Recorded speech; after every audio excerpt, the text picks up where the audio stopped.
In defense of a new edition, the reissue of a series of essays so ephemeral and even superfluous may seem at the first glance to require some excuse. Probably, the best excuse is that they will have been completely forgotten, and therefore may be read again with entirely new sensations.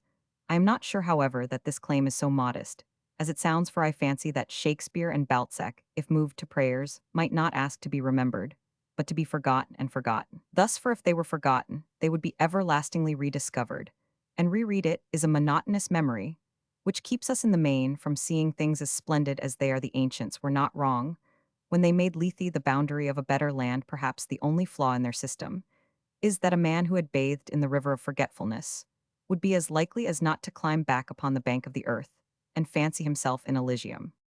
If therefore I am certain that most sensible people have forgotten the existence of this book, I do not speak in modesty or in pride. I wish only to state a simple and somewhat beautiful fact. In one respect, the passing of the period during which a book can be considered current has afflicted me with some melancholy, for I had intended to write anonymously in some daily paper a thorough and crushing exposure of the work, inspired mostly by a certain artistic impatience of the too indulgent tone of the critiques, and the manner in which a vast number of my most monstrous fallacies have passed unchallenged. I will not repeat that powerful article here, for it cannot be necessary to do anything more than warn the reader against the perfectly indefensible line of argument adopted at the end of p. 28. I am also conscious that the title of the book is strictly speaking inaccurate. It is a legal metaphor, and speaking legally, a defendant is not an enthusiast for the character of King John or the domestic virtues of the prairie dog. He is one who defends himself, a thing which the present writer, however poisoned his mind, may be with paradox certainly never dreamed of attempting. Criticism upon the book considered as literature, if it can be so considered, I should of course never dream of discussing. Firstly, because it is ridiculous to do so, and secondly, because there was in my opinion much justice in such criticism. But there is one matter on which an author is generally considered as having a right to explain himself, since it has nothing to do with capacity or intelligence, and that is the question of his morals. I am proud to say that a furious, uncompromising, and very effective attack was made upon what was alleged to be the utter immorality of this book by my excellent friend Mr. Roman 100 F.G. Masterman. In the Speaker, the tendency of that criticism was to the effect that I was discouraging improvement and disguising scandals by my offensive optimism, quoting the passage in which I said that diamonds were to be found in the dustbin. He said there is no difficulty in finding good in what humanity rejects. The difficulty is to find it in what humanity accepts. The diamond is easy enough to find in the dustbin. The difficulty is to find it in the drawing room. I must admit, for my part, without the slightest shame, that I have found a great many very excellent things in drawing rooms. For example, I found Mr. Masterman in a drawing room. But I merely mention this purely ethical attack in order to state in as few sentences as possible my difference from the theory of optimism and progress. Therein, enunciated, at first sight it would seem that the pessimist encourages improvement, but in reality, it is a singular truth that the era in which pessimism has been cried from the housetops is also that in which almost all reform has stagnated and fallen into decay. The reason of this is not difficult to discover. No man ever did, and no man ever can create or desire to make a bad thing good or an ugly thing beautiful. There must be some germ of good to be loved, some fragment of beauty to be admired. The mother washes and decks out the dirty or careless child, but no one can ask her to wash and deck out a goblin with a heart like hell. No one can kill the fatted calf for Mephistopheles. The cause which is blocking all progress today is the subtle skepticism which whispers in a million ears that things are not good enough to be worth improving. If the world is good, we are revolutionaries. If the world is evil, we must be conservatives. These essays, futile as they are considered as serious literature, are yet ethically sincere, since they seek to remind men that things must be loved first and improved afterwards. G.K. Roman 100. The Defendant. Introduction. In certain endless uplands like great flats gone dizzy slopes that seem to contradict the idea that there is even such a thing as a level, and make us all realize that we live on a planet with a sloping roof, you will come from time to time upon whole valleys filled with loose rocks and boulders so big as to be like mountains broken loose. The whole might be an experimental creation, shattered and cast away.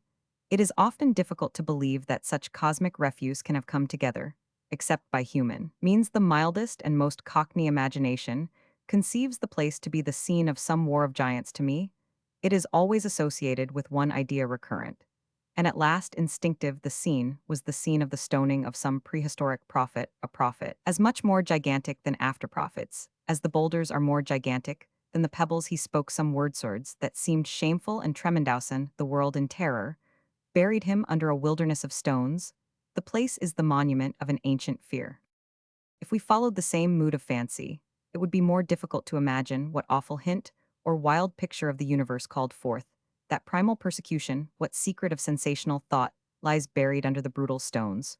For in our time the blasphemies are threadbare. Pessimism is now patently, as it always was essentially more commonplace than piety. Profanity is now more than an affectation, it is a convention. The curse against God is exercise. Roman 1 in the primer of minor poetry. It was not assuredly for such babyish solemnities that our imaginary prophet was stoned in the morning of the world.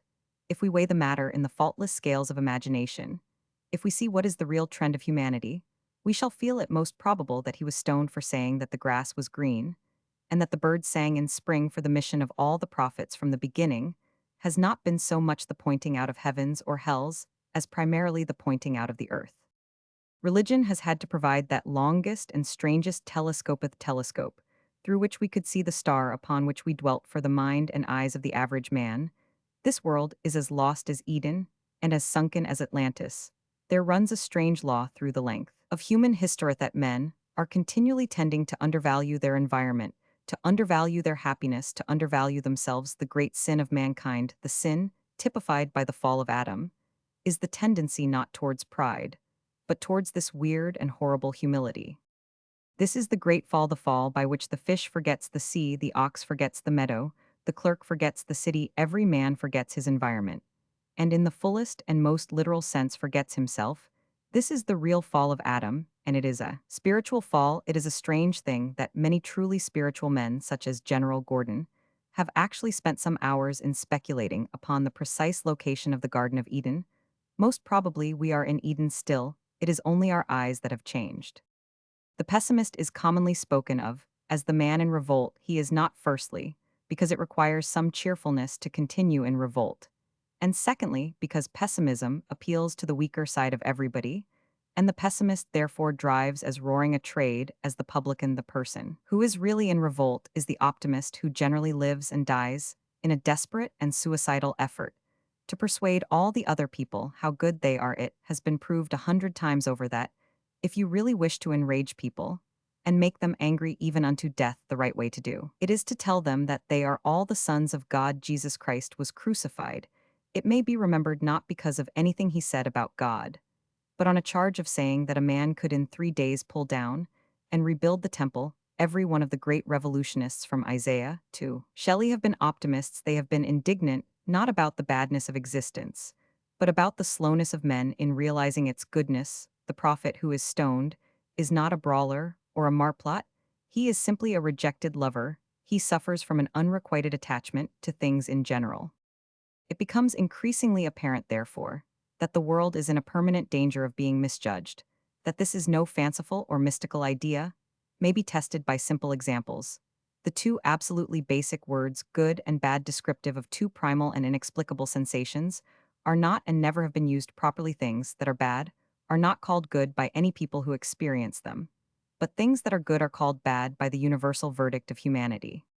Let me explain a little. Certain things are bad so far as they go, such as pain, and no one, not even a lunatic, calls a toothache good in itself.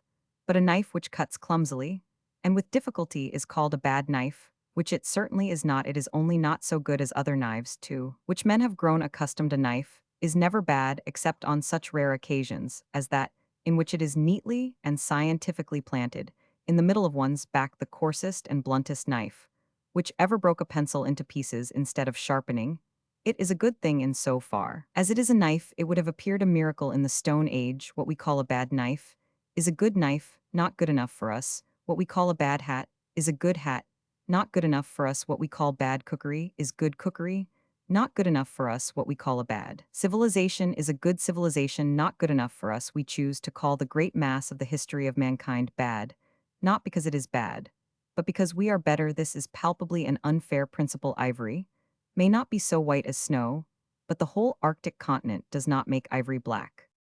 Now it has appeared to me unfair that humanity should be engaged perpetually in calling all those things bad, which have been good enough to make other things better, in everlastingly kicking down the ladder by which it has climbed. It has appeared to me that progress should be something else besides a continual parricide.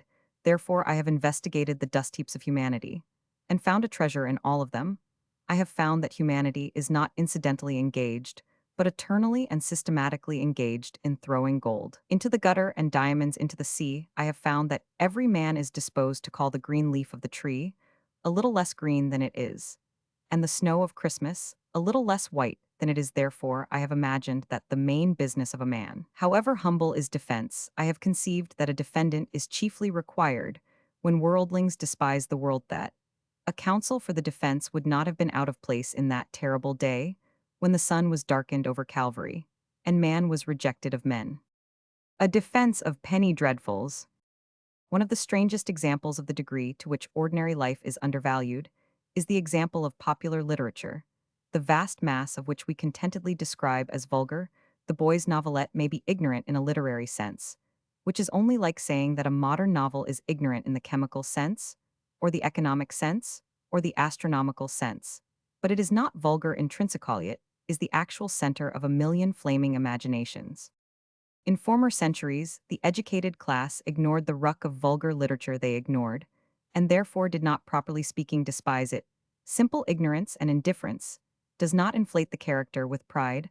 A man does not walk down the street giving a haughty twirl to his mustaches at the thought of his superiority to some variety of deep-sea fishes.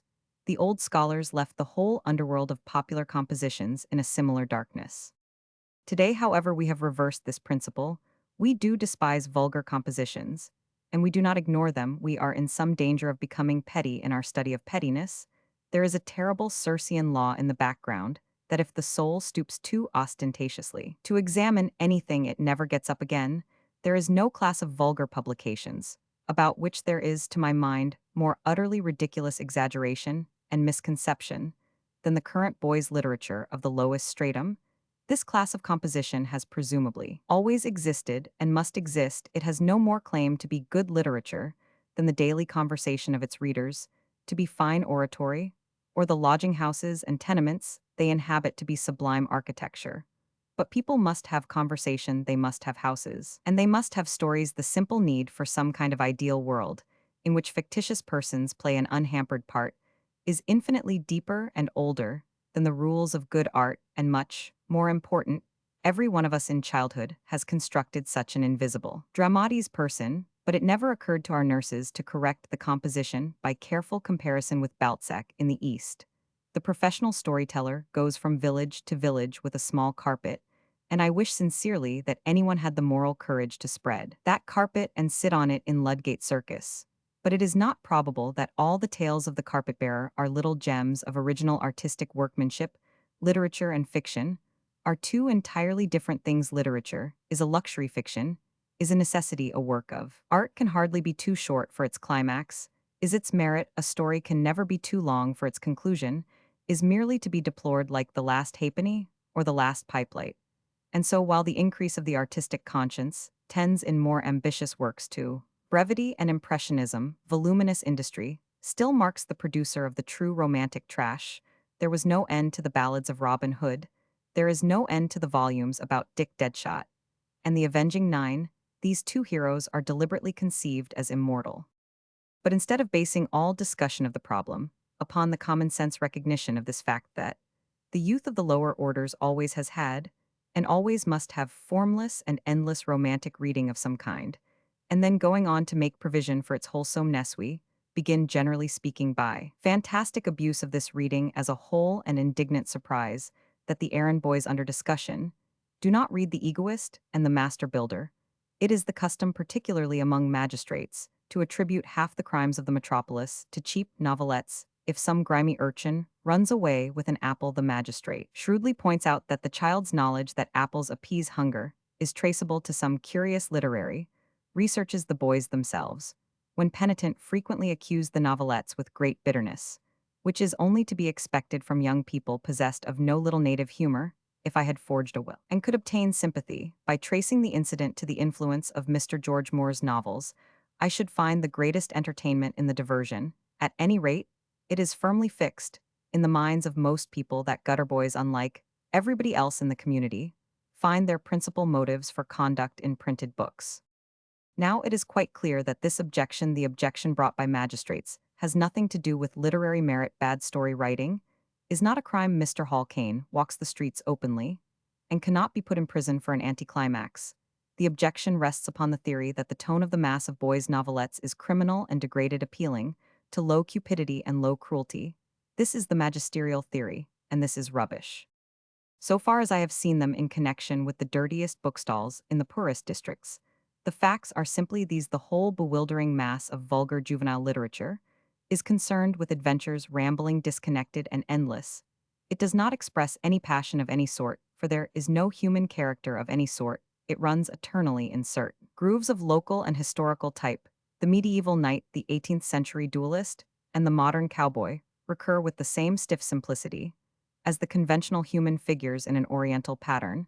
I can quite as easily imagine a human being kindling wild appetites by the contemplation of his Turkey carpet as by such dehumanized and naked narrative as this. Among these stories, there are a certain number which deal sympathetically with the adventures of robbers, outlaws, and pirates, which present in a dignified and romantic light thieves and murderers like Dick Turpin and Claude Duval. That is to say, they do precisely the same thing as Scott's Ivanhoe, Scott's Rob Roy, Scott's Lady of the Lake, Byron's Corsair, Wordsworth's Rob Roy's Grave, Stevenson's Macaire, Mr. Max Pemberton's Iron Pirate, and 1,000 more works distributed systematically as prizes and Christmas presents. Nobody imagines that an admiration of Locksley Inn Ivanhoe will lead a boy to shoot Japanese arrows at the deer in Richmond Park. No one thinks that the incautious opening of Wordsworth at the poem on Rob Roy will set him up for life as a blackmailer. In the case of our own class, we recognize that this wild life is contemplated with pleasure by the young, not because it is like their own life, but because it is different from it. It might at least cross our minds that for whatever other reason the errand boy reads The Red Revenge, it really is not because he is dripping with the gore of his own friends and relatives. In this matter, as in all such matters, we lose our bearings entirely by speaking of the lower classes, when we mean humanity minus ourselves. This trivial romantic literature is not especially plebeian. It is simply human. The philanthropist can never forget classes and callings, he says with a modest swagger. I have invited 25 factory hands to tea. If he said, I have invited 25 chartered accountants to tea, everyone would see the humor of so simple a classification. But this is what we have done with this lumberland of foolish writing. We have probed as if it were some monstrous new disease what is, in fact, nothing but the foolish and valiant heart of man. Ordinary men will always be sentimentalists, for a sentimentalist is simply a man who has feelings and does not trouble to invent a new way of expressing them. These common and current publications have nothing essentially evil about them. They express the sanguine and heroic truisms on which civilization is built. For it is clear that unless civilization is built on truisms, it is not built at all clearly. There could be no safety for a society in which the remark by the Chief Justice that murder was wrong was regarded as an original and dazzling epigram. If the authors and publishers of Dick Deadshot and such remarkable works were suddenly to make a raid upon the educated class, were to take down the names of every man, however distinguished, who was caught at a university extension lecture, were to confiscate all our novels, and warn us all to correct our lives, we should be seriously annoyed.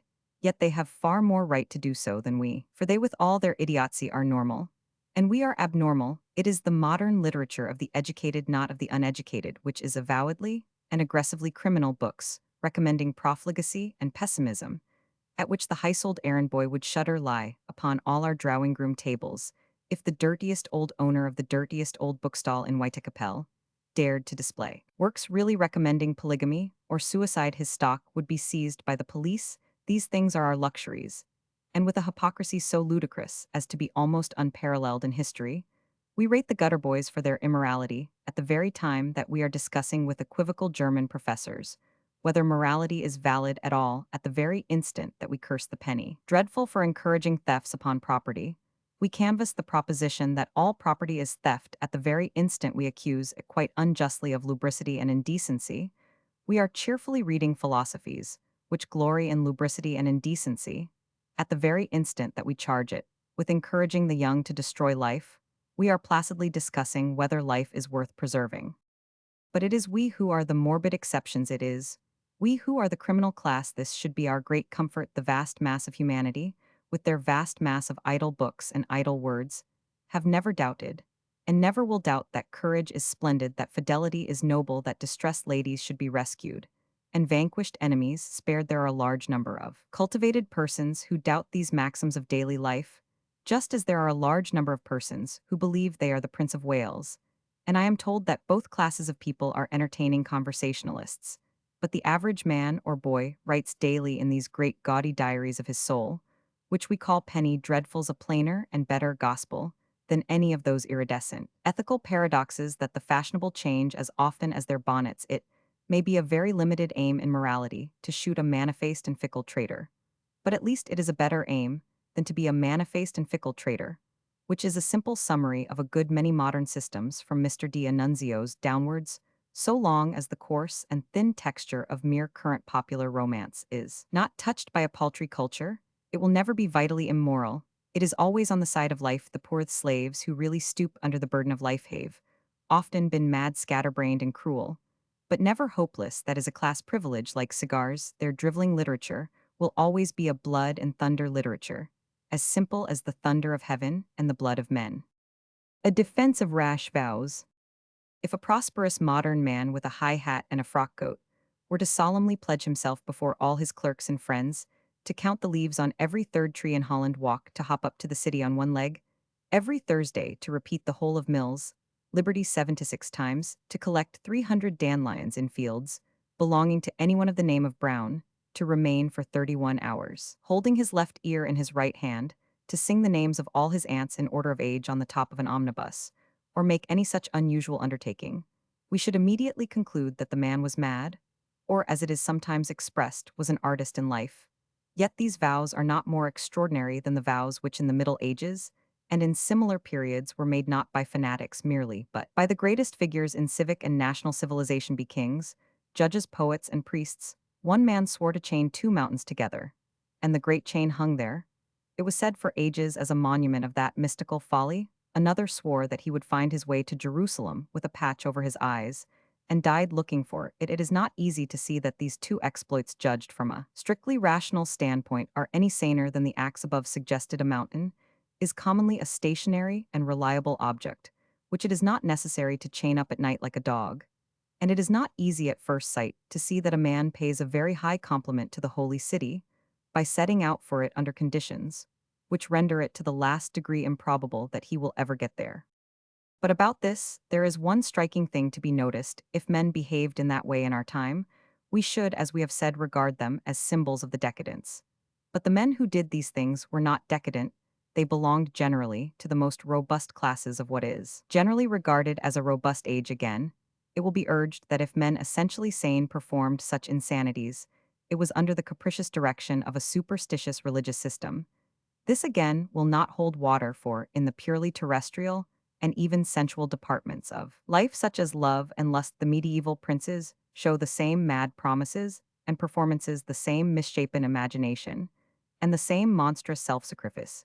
Here we have a contradiction to explain, which it is necessary to think of the whole nature of vows from the beginning, and if we consider seriously and correctly the nature of vows, we shall, unless I am much mistaken, come to the conclusion that it is perfectly sane and even sensible to swear to chain mountains together, and that if insanity is involved at all, it is a little insane not to do so. The man who makes a vow makes an appointment with himself at some distant time, or place. The danger of it is that himself should not keep the appointment, and in modern times, this terror of one's self, of the weakness and mutability of one's self, has perilously increased, and is the real basis of the objection to vows of any kind. A modern man refrains from swearing to count the leaves on every third tree in Holland walk, not because it is silly to do so, he does many sillier things, but because he has a profound conviction that before he had got to the 379th leaf on the first tree, he would be excessively tired of the subject, and want to go home to tea. In other words, we fear that by that time he will be in the common but hideously significant phrase, another man. Now it is this horrible fairy tale of a man constantly changing into other men that is the soul of the decadence that John Patterson should with apparent calm look forward to being a certain General Barker on Monday, Dr. Macgregor on Tuesday, Sir Walter Carstairs on Wednesday, and Sam Slug on Thursday may seem a nightmare, but to that nightmare we give the name of modern culture. One great decadent, who is now dead, published a poem some time ago in which he powerfully summed up the whole spirit of the movement by declaring that he could stand in the prison yard and entirely comprehend the feelings of a man about to be hanged. For he that lives more lives than one, more deaths than one must die. And the end of all this is that maddening horror of unreality, which descends upon the decadence, and compared with which physical pain itself would have the freshness of a youthful thing. The one hell which imagination must conceive as most hellish is to be eternally acting a play without even the narrowest and dirtiest greenroom in which to be human, and this is the condition of the decadent, of the aesthete, of the freelover, to be everlastingly passing through dangers, which we know cannot scathe us, to be taking oaths, which we know cannot bind us, to be defying enemies, who we know cannot conquer us. Thys is the grinning tyranny of decadence, which is called freedom. Let us turn, on the other hand, to the maker of vows, the man who made a vow, however wild, gave a healthy and natural expression to the greatness of a great moment. He vowed, for example, to chain two mountains together, perhaps a symbol of some great relief, or love, or aspiration. Short as the moment of his resolve might be, it was, like all great moments, a moment of immortality, and the desire to say of it, exegi monumentum or perennius, was the only sentiment that would satisfy his mind. The modern aesthetic man would, of course, easily see the emotional opportunity. He would vow to chain two mountains together, but then he would quite as cheerfully vow to chain the earth to the moon, and the withering consciousness that he did not mean what he said, that he was in truth saying nothing of any great import, would take from him exactly that sense of daring actuality, which is the excitement of a vow. For what could be more maddening than an existence in which our mother or aunt received the information that we were going to assassinate the king, or build a temple on Ben Nevis with the genial composure of custom? The revolt against vows has been carried in our day, even to the extent of a revolt against the typical vow of marriage. It is most amusing to listen to the opponents of marriage on this subject. They appear to imagine that the ideal of constancy was a yoke mysteriously imposed on mankind by the devil, instead of being, as it is, a yoke consistently imposed by all lovers on themselves. They have invented a phrase that is a black and white contradiction. In two words, free lovias, if a lover ever had been or ever could be free, it is the nature of love to bind itself, and the institution of marriage merely paid the average man the compliment of taking him at his word. Modern sages offer to the lover with an ill-flavored grin the largest liberties and the fullest irresponsibility, but they do not respect him as the old church respected him. They do not write his oath upon the heavens as the record of his highest moment. They give him every liberty, except the liberty to sell his liberty, which is the only one that he wants. In Mr. Bernard Shaw's brilliant play, The Philanderer, we have a vivid picture of this state of things. Charteris is a man perpetually endeavoring to be a freelover, which is like endeavoring to be a married bachelor, or a white Negro.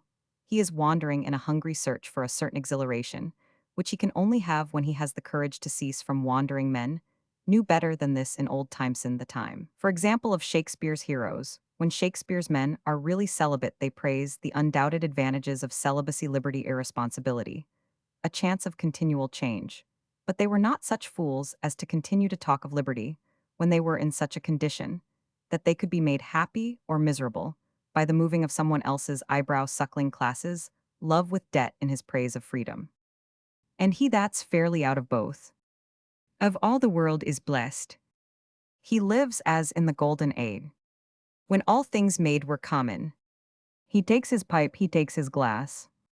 He fears no man or woman. This is a perfectly possible, rational, and manly position.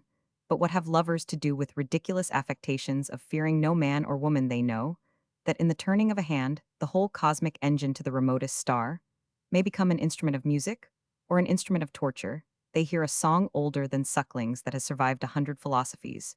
Who is this that looketh out of the window, fair as the sun, clear as the moon, terrible as an army with banners? As we have said, it is exactly this factor, this sense of having a retreat behind us, that is to our minds the sterilizing spirit in modern pleasure. Everywhere there is the persistent and insane attempt to obtain pleasure, without paying for it, thus in politics. The modern jingos practically say, let us have the pleasures of conquerors, without the pains of soldiers let us sit on sofas, and be hardy race. Thus, in religion and morals, the decadent mystics say, let us have the fragrance of sacred purity, without the sorrows of self-restraint, let us sing hymns alternately to the Virgin. And Priapus thus in love. The freelovers say, let us have the splendor of offering ourselves, without the peril of committing ourselves. Let us see whether one cannot commit suicide an unlimited number of times.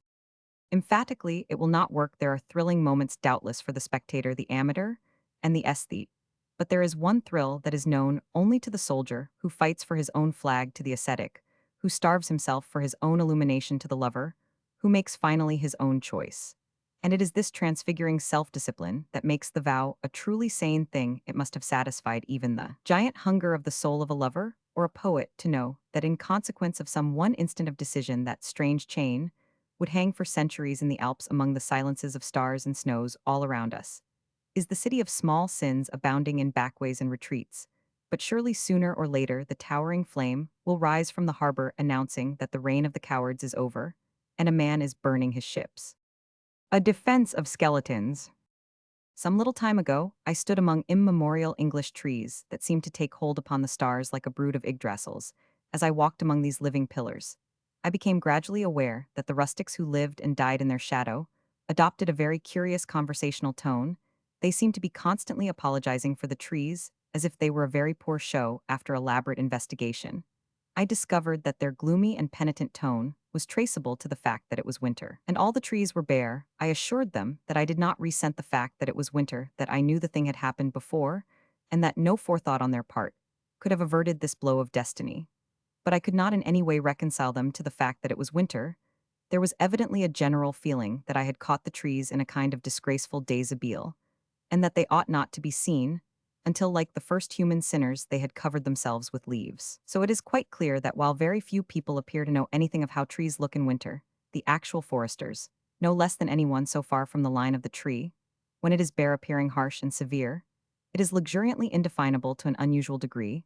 The fringe of the forest melts away like a vignette. The tops of 2 or 3 high trees, when they are leafless, are so soft that they seem like the gigantic brooms of that fabulous lady who was sweeping the cobwebs off the sky. The outline of a leafy forest is in comparison hard, gross, and blotchy. The clouds of night do not more certainly obscure the moon than those green and monstrous clouds obscure the tree. The actual sight of the little wood with its gray and silver sea of life is entirely a winter vision. So dim and delicate is the heart of the winter woods, a kind of glittering gloaming that a figure stepping towards us in the checkered twilight seems as if he were breaking through unfathomable depths of spiders' webs. But surely the idea that its leaves are the chief grace of a tree is a vulgar one, on a par with the idea that his hair is the chief grace of a pianist, when winter that healthy ascetic carries his gigantic razor over hill and valley, and shaves all the trees like monks. We feel surely that they are all the more like trees if they are shorn, just as so many painters and musicians would be all the more like men if they were less like mops. But it does appear to be a deep and essential difficulty that men have an abiding terror of their own structure, or of the structure of things they love. This is felt dimly in the skeleton of the tree, it is felt profoundly in the skeleton of the man.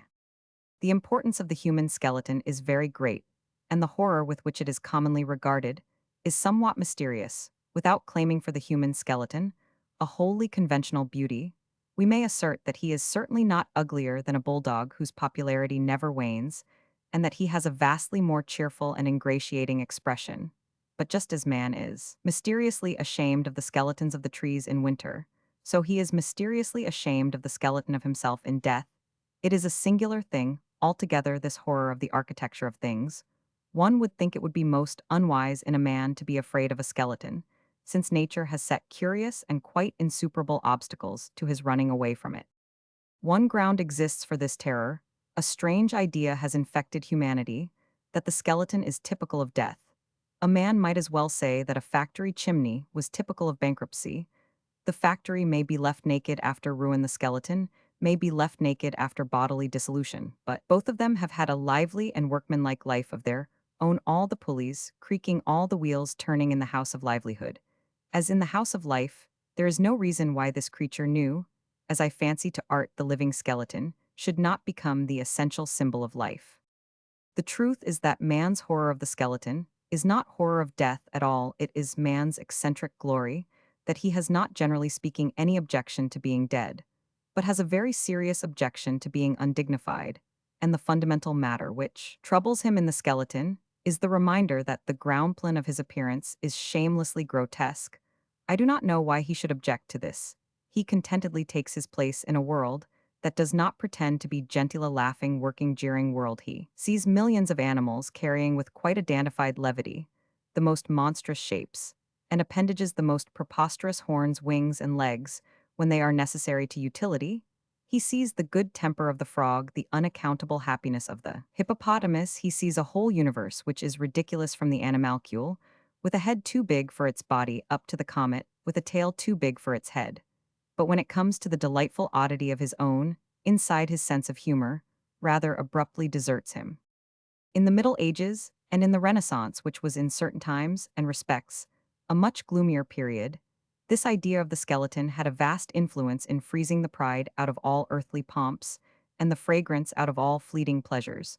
But it was not surely the mere dread of death that did this, for these were ages in which men went to meet death singing.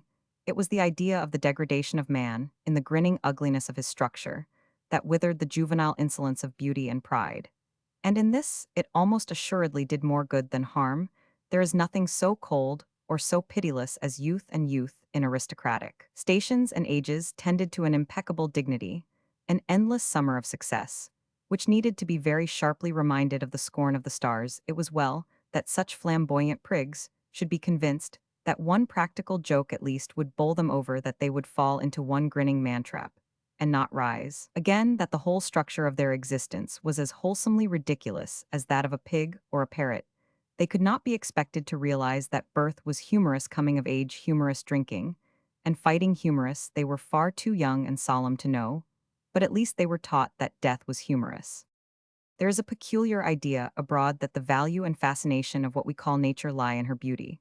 But the fact that nature is beautiful, in the sense that a dado or a Liberty curtain is beautiful, is only one of her charms, and almost an accidental one. The highest and most valuable quality in nature is not her beauty, but her generous and defiant ugliness. 100 instances might be taken. The croaking noise of the rooks is in itself as hideous as the whole hell of sounds in a London railway tunnel, yet it uplifts us like a trumpet with its coarse kindliness and honesty. And the lover in Maud could actually persuade himself that this abominable noise resembled his ladylove's name. Has the poet, for whom nature means only roses and lilies, ever heard a pig grunting? It is a noise that does a man good, a strong, snorting, imprisoned noise, breaking its way out of unfathomable dungeons, through every possible outlet and organ. It might be the voice of the earth itself snoring in its mighty sleep. This is the deepest, the oldest, the most wholesome and religious sense of the value of nature, at value, which comes from her immense babyishness. She is as toffavy, as grotesque, as solemn, and as happy as a child. The mood does come when we see all her shapes like shapes that a baby scrawls upon a slate, simple, rudimentary, a million years older and stronger than the whole disease that is called art. The objects of earth and heaven seem to combine into a nursery tale, and our relation to things seems for a moment so simple that a dancing lunatic would be needed to do justice to its lucidity and levity. The tree above my head is flapping like some gigantic bird, standing on one leg. The moon is like the eye of a cyclops.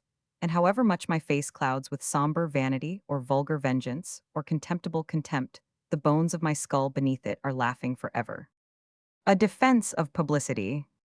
It is a very significant fact that the form of art in which the modern world has certainly not improved upon the ancient is what may roughly be called the art of the open-air public monuments, have certainly not improved, nor has the criticism of them improved, as is evident from the fashion of condemning such a large number of them as pompous and interesting essay might be written on the enormous number of words that are used as insults, when they are really compliments. It is, in itself, a singular study in that tendency, which, as I have said, is always making things out worse than they are, and necessitating a systematic attitude of defense. Thus, for example, some dramatic critics cast contempt upon a dramatic performance by calling it theatrical, which simply means that it is suitable to a theater, and is as much a compliment as calling a poem poetical. Similarly, we speak disdainfully of a certain kind of work as sentimental, which simply means possessing the admirable and essential quality of sentiment. Such phrases are all parts of one peddling and cowardly philosophy, and remind us of the days when enthusiast was a term of reproach. But of all this vocabulary of unconscious eulogies, nothing is more striking than the word pompous. Properly speaking, of course, a public monument ought to be pompous pomp. Is its very object, it would be absurd to have columns and pyramids blushing in some coy nook like violets in the woods of spring, and public monuments have in this matter a great and much needed lesson to teach valor and mercy. And the great enthusiasms ought to be a great deal more public than they are at present. We are too fond nowadays of committing the sin of fear. And calling it the virtue of reverence, we have forgotten the old and wholesome morality of the book of Proverbs, wisdom crieth. Without her voice is heard in the streets in Athens and Florence, her voice was heard in the streets. They had an outdoor life of war and argument, and they had what modern commercial civilization has never had, an outdoor art. Religious services, the most sacred of all things, have always been held publicly. It is entirely a new and debased notion that sanctity is the same as secrecy. A great many modern poets, with the most abstruse and delicate sensibilities, love darkness, when all is said and done, much for the same reason that thieves love it. The mission of a great spire or statue should be to strike the spirit with a sudden sense of pride. As with a thunderbolt, it should lift us with it into the empty and ennobling air. Along the base of every noble monument, whatever else may be written, there runs in invisible letters the lines of Swinburne. This thing is God, to be man with thy might, to go straight in the strength of thy spirit and live out thy life in the light. If a public monument does not meet this first supreme and obvious need, that it should be public and monumental, it fails from the outset. There has arisen lately a school of realistic sculpture, which may perhaps be better described as a school of sketchy sculpture. Such a movement was right and inevitable as a reaction from the mean and dingy pomposity of English Victorian statuary, perhaps the most hideous and depressing object in the universe, far more hideous and depressing than one of Mr. H. G. Wells' shapeless monsters of the slime, and not at all unlike Themis, the statue of an English philanthropist. Almost as bad, though of course not quite as bad, are the statues of English politicians in Parliament Fields. Each of them is cased in a cylindrical frock coat, and each carries either a scroll or a dubious-looking garment over the arm that might be either a bathing towel or a light greatcoat. Each of them is in an oratorical attitude which has all the disadvantage of being affected without even any of the advantages of being theatrical. Let no one suppose that such abortions arise merely from technical demerit. In every line of those leaden dolls is expressed the fact that they were not set up with any heat of natural enthusiasm for beauty or dignity. They were set up mechanically because it would seem indecorous or stingy if they were not set up. They were even set up sulkily in a utilitarian age, which was haunted by the thought that there were a great many more sensible ways of spending money so long as this is the dominant national sentiment. The land is barren statues, and churches will not grow, for they have to grow as much as trees and flowers. But this moral disadvantage, which lay so heavily upon the early Victorian sculpture, lies in a modified degree upon that rough, picturesque, commonplace sculpture which has begun to arise, and of which the statue of Darwin in the South Kensington Museum and the statue of Gordon in Trafalgar Square are admirable examples. It is not enough for a popular monument to be artistic like a black charcoal sketch. It must be striking, it must be in the highest sense of the word sensational, it must stand for humanity, it must speak for us to the stars, it must declare in the face of all the heavens that, when the longest and blackest catalogue has been made of all our crimes and follies, there are some things of which we men are not ashamed. The two modes of commemorating a public man are a statue and a biography. They are alike in certain respects, as for example in the fact that neither of them resembles the original, and that both of them commonly tone down not only all a man's vices, but all the more amusing of his virtues. But they are treated in one respect differently. We never hear anything about biography without hearing something about the sanctity of private life and the necessity for suppressing the whole of the most important part of a man's existence. The sculptor does not work at this disadvantage. The sculptor does not leave out the nose of an eminent philanthropist, because it is too beautiful to be given to the public. He does not depict a statesman with a sack over his head, because his smile was too sweet to be endurable in the light of day. But in biography, the thesis is popularly and solidly maintained, so that it requires some courage even to hint a doubt of it, that the better a man was, the more truly human life he led the less should be said about it. For this idea, this modern idea that sanctity is identical with secrecy, there is one thing at least to be said: it is for all practical purposes an entirely new idea.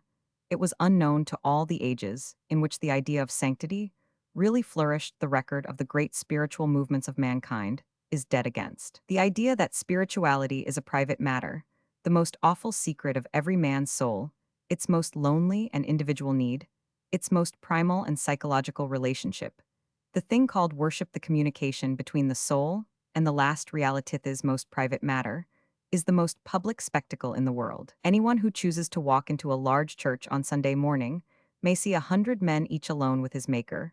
He stands in truth in the presence of one of the strangest spectacles in the world, a mob of hermits, and in thus definitely espousing publicity, by making public the most internal mystery Christianity acts. In accordance with its earliest origins and its terrible beginning, it was surely by no accident that the spectacle which darkened the sun at noonday was set upon a hill. The martyrdoms of the early Christians were public, not only by the caprice of the oppressor, but by the whole desire and conception of the victims. The mere grammatical meaning of the word martyr breaks into pieces at a blow the whole notion of the privacy of goodness. The Christian martyrdoms were more than demonstrations, they were advertisements in our day. The new theory of spiritual delicacy would desire to alter all this. It would permit Christ to be crucified, if it was necessary to his divine nature, but it would ask in the name of good taste why he could not be crucified in a private room. It would declare that the act of a martyr in being torn in pieces by lions was vulgar and sensational, though of course it would have no objection to being torn in pieces by a lion in one's own parlor, before a circle of really intimate friends. It is, I am inclined to think, a decadent and diseased purity which has inaugurated this notion that the sacred object must be hidden. The stars have never lost their sanctity, and they are more shameless and naked and numerous than advertisements of pears, soap. It would be a strange world. Indeed, if nature was suddenly stricken with this ethereal shame, if the trees grew with their roots in the air, and their load of leaves and blossoms underground, if the flowers closed at dawn and opened at sunset, if the sunflower turned towards the darkness, and the birds flew like bats by night. A defense of nonsense. There are two equal and eternal ways of looking at this twilight world of ours. We may see it as the twilight of evening or the twilight of morning. We may think of anything down to a fallen acorn as a descendant or as an ancestor. There are times when we are almost crushed, not so much with the load of the evil as with the load of the goodness of humanity, when we feel that we are nothing but the inheritors of a humiliating splendor. But there are other times when everything seems primitive, when the ancient stars are only sparks blown from a boy's bonfire, when the whole earth seems so young and experimental that even the white hair of the aged, in the fine biblical phrase, is like almond trees that blossom like the white hawthorn grown in May. That it is good for a man to realize that he is the heir of all the ages is pretty commonly admitted. It is a less popular but equally important point that it is good for him sometimes to realize that he is not only an ancestor, but an ancestor of primal antiquity. It is good for him to wonder whether he is not a hero, and to experience ennobling doubts as to whether he is not a solar myth. The matters which most thoroughly evoke this sense of the abiding childhood of the world are those which are really fresh, abrupt, and inventive in any age. And if we were asked what was the best proof of this adventurous youth in the 19th century, we should say, with all respect to its portentous sciences and philosophies, that it was to be found in the rhymes of Mr. Edward Lear. And in the literature of nonsense, the dong with the luminous nose, at least, is original as the first ship and the first plough were original. It is true in a certain sense that some of the greatest writers the world has seen, Aristophanes, Rabelais, and Sterny, have written nonsense. But unless we are mistaken, it is in a widely different sense. The nonsense of these men was satiric, that is to say symbolic. It was a kind of exuberant capering round discovered truth. There is all the difference in the world between the instinct of satire, which, seeing in the Kaiser's mustaches something typical of him, draws them continually larger and larger, and the instinct of nonsense, which for no reason whatever imagines what those mustaches would look like on the present Archbishop of Canterbury if he grew them in a fit of absence of mind. We incline to think that no age, except our own, could have understood that the quangle wangle meant absolutely nothing, and the lands of the Jumblies were absolutely nowhere. We fancy that if the account of the knave's trial in Alice in Wonderland had been published in the 17th century, It would have been bracketed with Bunyan's Trial of Faithful as a parody on the state prosecutions of the time we fancy, that if the dong with the luminous nose had appeared in the same period, everyone would have called it a dull satire on Oliver Cromwell.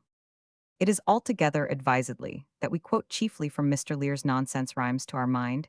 He is both chronologically and essentially the father of nonsense. We think him superior to Lewis Carroll. In one sense, indeed, Lewis Carroll has a great advantage. We know what Lewis Carroll was in daily life.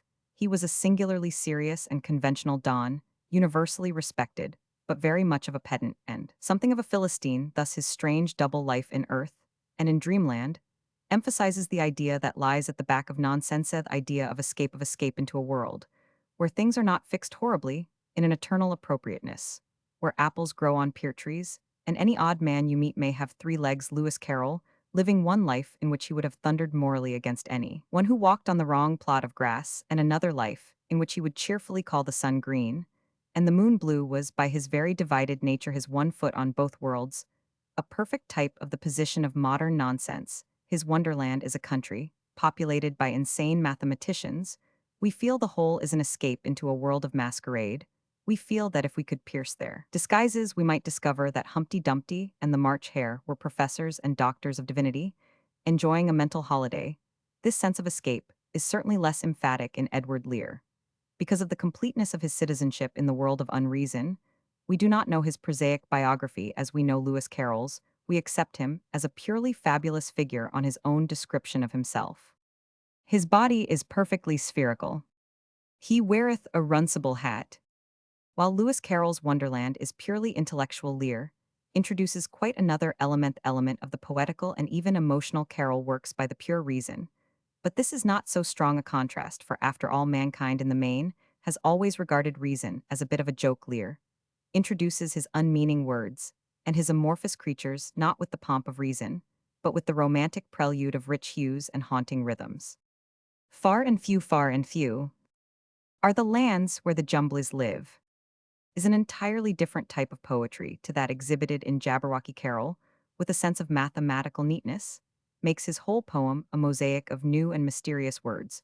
But Edward Lear, with more subtle and placid effrontery, is always introducing scraps of his own elvish dialect into the middle of simple and rational statements, until we are almost stunned into admitting that we know what they mean. There is a genial ring of common sense about such lines as, "For his Aunt Jobiska said every one knows that a pobble is better without his toes," which is beyond the reach of Carroll. The poet seems so easy on the matter that we are almost driven to pretend that we see his meaning, that we know the peculiar difficulties of a pobble, that we are as old travelers in the Grumbulian plain as he is. Our claim that nonsense is a new literature, we might almost say a new sense, would be quite indefensible if nonsense were nothing more than a mere aesthetic fancy. Nothing sublimely artistic has ever arisen out of mere art, any more than anything essentially reasonable has ever arisen out of the pure reason. There must always be a rich moral soil for any great aesthetic growth. The principle of art for art's sake is a very good principle, if it means that there is a vital distinction between the earth and the tree that has its roots in the earth. But it is a very bad principle if it means that the tree could grow just as well with its roots in the air. Every great literature has always been allegorical of some view of the whole universe. The Iliad is only great because all life is a battle, the Odyssey because all life is a journey, the Book of Job because all life is a riddle. There is one attitude in which we think that all existence is summed up in the word, ghosts another, and somewhat better one, in which we think it is summed up in the words, A Midsummer Night's Dream. Even the vulgarest melodrama or detective story can be good if it expresses something of the delight in sinister possibilitist healthy lust for darkness and terror which may come on us any night in walking down a dark lane. If therefore nonsense is really to be the literature of the future, it must have its own version of the cosmos. To offer the world must not only be the tragic, romantic, and religious, it must be nonsensical also, and here we fancy that nonsense will, in a very unexpected way, come to the aid of the spiritual view of things. Religion has for centuries been trying to make men exult in the wonders of creation, but it has forgotten that a thing cannot be completely wonderful so long as it remains sensible, so long as we regard a tree as an obvious thing naturally and reasonably created for a giraffe to eat. We cannot properly wonder at it. It is when we consider it as a prodigious wave of the living soil, sprawling up to the skies for no reason in particular, that we take off our hats to the astonishment of the parkeeper. Everything has, in fact, another side to it, like the moon, the patroness of nonsense viewed from that other side. A bird is a blossom broken loose from its chain of stalk, a man, a quadruped begging on its hind legs, a house, a gigantesque hat to cover a man from the sun, a chair, an apparatus of 4 wooden legs for a cripple with only 2. This is the side of things which tends most truly to spiritual wonder. It is significant that, in the greatest religious poem existent, the Book of Job, the argument which convinces the infidel, is not, as has been represented by the merely rational religionism of the 18th century, a picture of the ordered beneficence of the creation, but on the contrary, a picture of the huge and undecipherable unreason of it. Hast thou sent the rain upon the desert, where no man is. This simple sense of wonder at the shapes of things and at their exuberant independence of our intellectual standards and our trivial definitions is the basis of spirituality, as it is the basis of nonsense and faith. Strange as the conjunction may seem, are the two supreme symbolic assertions of the truth, that to draw out the soul of things with a syllogism is as impossible as to draw out Leviathan with a hook. The well-meaning person, who by merely studying the logical side of things, has decided that faith is nonsense, does not know how truly he speaks. Later it may come back to him in the form that nonsense is faith. A Defense of Planets. A book has at one time come under my notice called Terra Firma, The Earth Not a Planet. The author was a Mr. Roman 500 Wardlaw Scott, and he quoted very seriously the opinions of a large number of other persons, of whom we have never heard, but who are evidently very important. Mr. Beach of Southsea, for example, thinks that the world is flat, and in Southsea perhaps it is no part of my present intention, however, to follow Mr. Scott's arguments in detail. On the lines of such arguments, it may be shown that the earth is flat, and for the matter of that it is triangular. A few examples will suffice. One of Mr. Scott's objections was that if a projectile is fired from a moving body, there is a difference in the distance to which it carries according to the direction in which it is sent. But as in practice, there is not the slightest difference, whichever way the thing is done. In the case of the earth, we have a forcible overthrow of all fancies relative to the motion of the earth, and a striking proof that the earth is not a globe. This is altogether one of the quaintest arguments we have ever seen. It never seems to occur to the author, among other things, that, when the firing and falling of the shot all take place upon the moving body, there is nothing whatever to compare them with. As a matter of fact, of course, shot fired at an elephant does actually often travel towards the marksman, but much slower than the marksman travels. Mr. Scott probably would not like to contemplate the fact that the elephant, properly speaking, swings round and hits the bullet. To us it appears full of a rich cosmic humor. I will only give one other example of the astronomical proofs. If the Earth were a globe, the distance round the surface, say, at 45 degrees south latitude, could not possibly be any greater than the same latitude north. But since it is found by navigators to be twice the distancito, say the least of iter double the distance it ought to be according to the globular theory, it is a proof that the Earth is not a globe. This sort of thing reduces my mind to a pulp. I can faintly resist when a man says that if the earth were a globe, cats would not have 4 legs, but when he says that if the earth were a globe, cats would not have 5 legs, I am crushed. But as I have indicated, it is not in the scientific aspect of this remarkable theory that I am for the moment interested. It is rather with the difference between the flat and the round worlds, as conceptions in art and imagination, that I am concerned. It is a very remarkable thing that none of us are really Copernicans in our actual outlook upon things. We are convinced intellectually that we inhabit a small provincial planet, but we do not feel in the least. Suburban men of science have quarreled with the Bible, because it is not based upon the true astronomical system, but it is certainly open to the orthodox to say that if it had been, it would never have convinced anybody. If a single poem or a single story were really transfused with the Copernican idea, the thing would be a nightmare. Can we think of a solemn scene of mountain stillness, in which some prophet is standing in a trance, and then realize that the whole scene is whizzing round like a zoetrope, at the rate of 19 miles a second? Could we tolerate the notion of a mighty king delivering a sublime fiat, and then remember that for all practical purposes he is hanging head downwards in space? A strange fable might be written of a man who was blessed or cursed with the Copernican eye, and saw all men on the earth like tin tacks clustering round a magnet, It would be singular to imagine how very different the speech of an aggressive egoist, announcing the independence and divinity of man, would sound if he were seen hanging on to the planet by his boot soles. For despite Mr. Wardlaw Scott's horror at the Newtonian astronomy, and its contradiction of the Bible, the whole distinction is a good instance of the difference between letter and spirit. The letter of the Old Testament is opposed to the conception of the solar system, but the spirit has much kinship. With it, the writers of the book of Genesis had no theory of gravitation, which to the normal person will appear a fact of as much importance as that they had no umbrellas.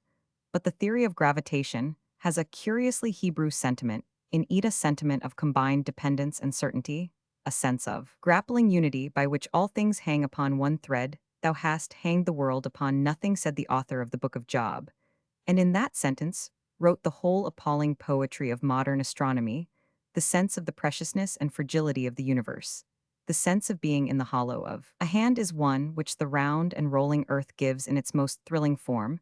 Mr. Wardlaw Scott's flat earth would be the true territory for a comfortable atheist, nor would the old Jews have any objection to being as much upside down as right way up. They had no foolish ideas about the dignity of man. It would be an interesting speculation to imagine whether the world will ever develop a Copernican poetry and a Copernican habit of fancy, whether we shall ever speak of early earth turn instead of early sunrise, and speak indifferently of looking up at the daisies or looking down on the stars. But if we ever do, there are really a large number of big and fantastic facts awaiting us worthy to make a new mythology. Mr. Wardlaw Scott, for example, with genuine, if unconscious imagination says that according to astronomers the sea is a vast mountain of water miles high to have discovered. That mountain of moving crystal, in which the fishes build like birds, is like discovering Atlantis. It is enough to make the old world young again, in the new poetry, which we contemplate. Athletic young men will set out sturdily to climb up the face of the sea if we once realize all this earth as it is. We should find ourselves in a land of miracles. We shall discover a new planet at the moment that we discover our own. Among all the strange things that men have forgotten, the most universal and catastrophic lapse of memory is that by which they have forgotten that they are living on a star. In the early days of the world, the discovery of a fact of natural history was immediately followed by the realization of it as a fact of poetry when man awoke from the long fit of absent-mindedness, which is called the automatic animal state, and began to notice the queer facts that the sky was blue and the grass green. He immediately began to use those facts symbolically. Blue, the color of the sky, became a symbol of celestial holiness. Green passed into the language as indicating a freshness verging upon unintelligence. If we had the good fortune to live in a world in which the sky was green and the grass blue, the symbolism would have been different. But for some mysterious reason, this habit of realizing poetically the facts of science has ceased abruptly with scientific progress, and all the confounding portents preached by Galileo and Newton have fallen on deaf ears. They painted a picture of the universe, compared with which the apocalypse with its falling stars was a mere idyll. They declared that we are all careering through space clinging to a cannonball, and the poets ignore the matter, as if it were a remark about the weather. They say that an invisible force holds us in our own armchairs, while the earth hurtles like a boomerang, and men still go back to dusty records to prove the mercy of God. They tell us that Mr. Scott's monstrous vision of a mountain of seawater rising in a solid dome like the glass mountain in the fairy tale is actually a fact, and men still go back to the fairy tale.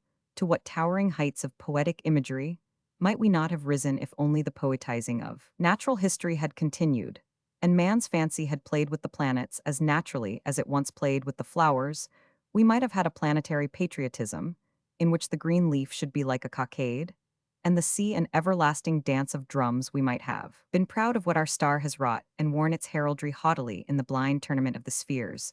All this, indeed, we may surely do yet, for with all the multiplicity of knowledge, there is one thing happily that no man knows, whether the world is old or young. A defense of China shepherdesses. There are some things of which the world does not like to be reminded, for they are the dead loves of the world. One of these is that great enthusiasm for the Arcadian life, which, however much it may now lie open to the sneers of realism, did beyond all question hold sway for an enormous period of the world's history, from the times that we describe as ancient down to times that may fairly be called recent. The conception of the innocent and hilarious life of shepherds and shepherdesses certainly, covered and absorbed the time of Theocritus of Virgil, of Catullus of Dante, of Cervantes, of Ariosto, of Shakespeare, and of Pope. We are told that the gods of the heathen were stone and brass. But stone and brass have never endured with the long endurance of the China shepherdess. The Catholic Church and the ideal shepherd are indeed almost the only things that have bridged the abyss between the ancient world and the modern, yet, as we say, the world does not like to be reminded of this boyish enthusiasm. But imagination, the function of the historian, cannot let so great an element alone by the cheap revolutionary. It is commonly supposed that imagination is a merely rebellious thing, that it has its chief function in devising new and fantastic republics. But imagination has its highest use in a retrospective realization. The trumpet of imagination, like the trumpet of the resurrection, calls the dead out of their graves. Imagination sees Delphi with the eyes of a Greek Jerusalem, with the eyes of a Crusader Paris, with the eyes of a Jacobin, and Arcadia with the eyes of a Euphuist. The prime function of imagination is to see our whole orderly system of life as a pile of stratified revolutions. In spite of all revolutionaries, it must be said that the function of imagination is not to make strange things settled so much as to make settled things strange, not so much to make wonders facts, as to make facts wonders. To the imaginative, the truisms are all paradoxes. Since they were paradoxes in the Stone Age to them, the ordinary copybook blazes with blasphemy. Let us then consider in this light the old pastoral or Arcadian ideal. But first, certainly, one thing must be definitely recognized. This Arcadian art and literature is a lost enthusiasm. To study it is like fumbling in the love letters of a dead man to us. Its flowers seem as tawdry as cockades. The lambs that dance to the shepherd's pipe seem to dance with all. The artificiality of a ballet, even our own prosaic toil, seems to us more joyous than that holiday, where its ancient exuberance passed the bounds of wisdom. And even a virtue, its caperings, seem frozen into the stillness of an antique frieze in those gray old pictures. A bacchanal seems as dull as an archdeacon. Their very sins seem colder than our restraints. All this may be frankly recognized, all the barren sentimentality of the Arcadian ideal, and all its insolent optimism. But when all is said and done, something else remains. Through ages in which the most arrogant and elaborate ideals of power and civilization held otherwise undisputed sway, the ideal of the perfect and healthy peasant did undoubtedly represent in some shape or form the conception that there was a dignity in simplicity, and a dignity in labor. It was good for the ancient aristocrat, even if he could not attain to innocence and the wisdom of the earth, to believe that these things were the secrets of the priesthood of the poor. It was good for him to believe that even if heaven was not above him, heaven was below him. It was well that he should have amid all his flamboyant triumphs the never extinguished sentiment that there was something better than his triumphs, the conception that there remaineth a rest. The conception of the ideal shepherd seems absurd to our modern ideas, but after all it was perhaps the only trade of the democracy, which was equalized with the trades of the aristocracy. Even by the aristocracy itself, the shepherd of pastoral poetry was, without doubt, very different from the shepherd of actual fact, where one innocently piped to his lambs, the other innocently swore at them, and their divergence in intellect and personal cleanliness was immense. But the difference between the ideal shepherd who danced with Amaryllis and the real shepherd who thrashed her is not a scrap greater than the difference between the ideal soldier, who dies to capture the colors, and the real soldier, who lives to clean his accoutrements. Between the ideal priest who is everlastingly by someone's bed, and the real priest who is as glad as anyone else to get to his own, there are ideal conceptions and real men in every calling, yet there are few who object to the ideal conceptions, and not many after all who object to the real men. The fact then is this: so far from resenting the existence in art and literature of an ideal shepherd, I genuinely regret that the shepherd is the only democratic calling that has ever been raised to the level of the heroic callings conceived by an aristocratic age. So far from objecting to the ideal shepherd, I wish there were an ideal postman, an ideal grocer, and an ideal plumber. It is undoubtedly true that we should laugh at the idea of an ideal postman. It is true, and it proves that we are not genuine democrats. Undoubtedly, the modern grocer, if called upon to act in an Arcadian manner, if desired to oblige with a symbolic dance expressive of the delights of grocery, or to perform on some simple instrument, while his assistants skipped around him, would be embarrassed and perhaps even reluctant. But it may be questioned whether this temporary reluctance of the grocer is a good thing or evidence of a good condition of poetic feeling in the grocery business as a whole. There certainly should be an ideal image of health and happiness in any trade, and its remoteness from the reality is not the only important question. No one supposes that the mass of traditional conceptions of duty and glory are always operative, for example, in the mind of a soldier or a doctor, that the Battle of Waterloo actually makes a private enjoy pipe claying his trousers, or that the health of humanity softens the momentary phraseology of a physician called out of bed at 2 o'clock in the morning. But although no ideal obliterates the ugly drudgery and detail of any calling, that ideal does in the case of the soldier or the doctor exist definitely in the background, and makes that drudgery worthwhile as a whole. It is a serious calamity that no such ideal exists in the case of the vast number of honorable trades and crafts on which the existence of a modern city depends. It is a pity that current thought and sentiment offer nothing corresponding to the old conception of patron saints. If they did, there would be a patron saint of plumbers. And this would alone be a revolution, for it would force the individual craftsman to believe that there was once a perfect being who did actually plumb. When all is said and done, then, we think it much open to question whether the world has not lost something in the complete disappearance of the ideal of the happy peasant.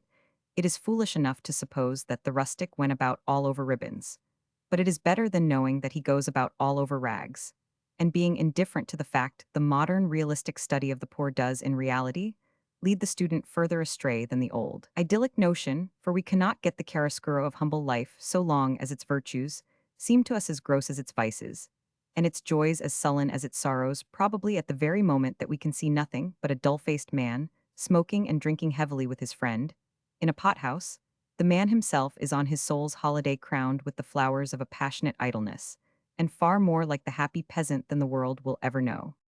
A defense of useful information. It is natural and proper enough that the masses of explosive ammunition stored up in detective stories and the replete and solid sweetstuff shops, which are called sentimental novelettes, should be popular with the ordinary customer. It is not difficult to realize that all of us, ignorant or cultivated, are primarily interested in murder and lovemaking. The really extraordinary thing is that the most appalling fictions are not actually so popular as that literature which deals with the most undisputed and depressing facts. Men are not apparently so interested in murder and lovemaking as they are in the number of different forms of latchkey which exist in London, or the time that it would take a grasshopper to jump from Cairo to the Cape, the enormous mass of fatuous and useless truth which fills the most widely circulated papers such as Titbits Science Siftings, and many of the illustrated magazines, is certainly one of the most extraordinary kinds of emotional and mental pabulum on which man ever fed. It is almost incredible that these preposterous statistics should actually be more popular than the most blood-curdling mysteries and the most luxurious debauches of sentiment. To imagine it is like imagining the humorous passages in Bradshaw's Railway Guide read aloud on winter evenings.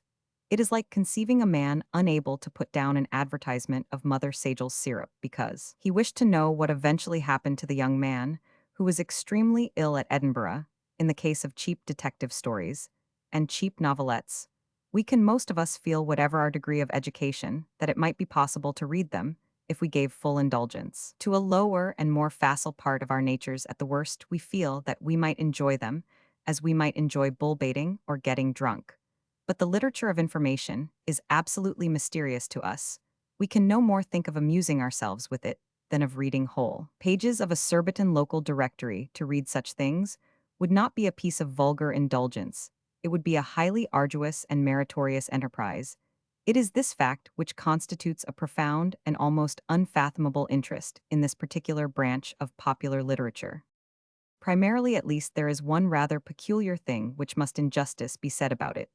The readers of this strange science must be allowed to be, upon the whole, as disinterested as a prophet seeing visions, or a child reading fairy tales. Here again, we find, as we so often do, that whatever view of this matter of popular literature we can trust least of all the comment and censure current among the vulgar, educated. The ordinary version of the ground of this popularity, for information which would be given by a person of greater cultivation, would be that common men are chiefly interested in those sordid facts that surround them on every side.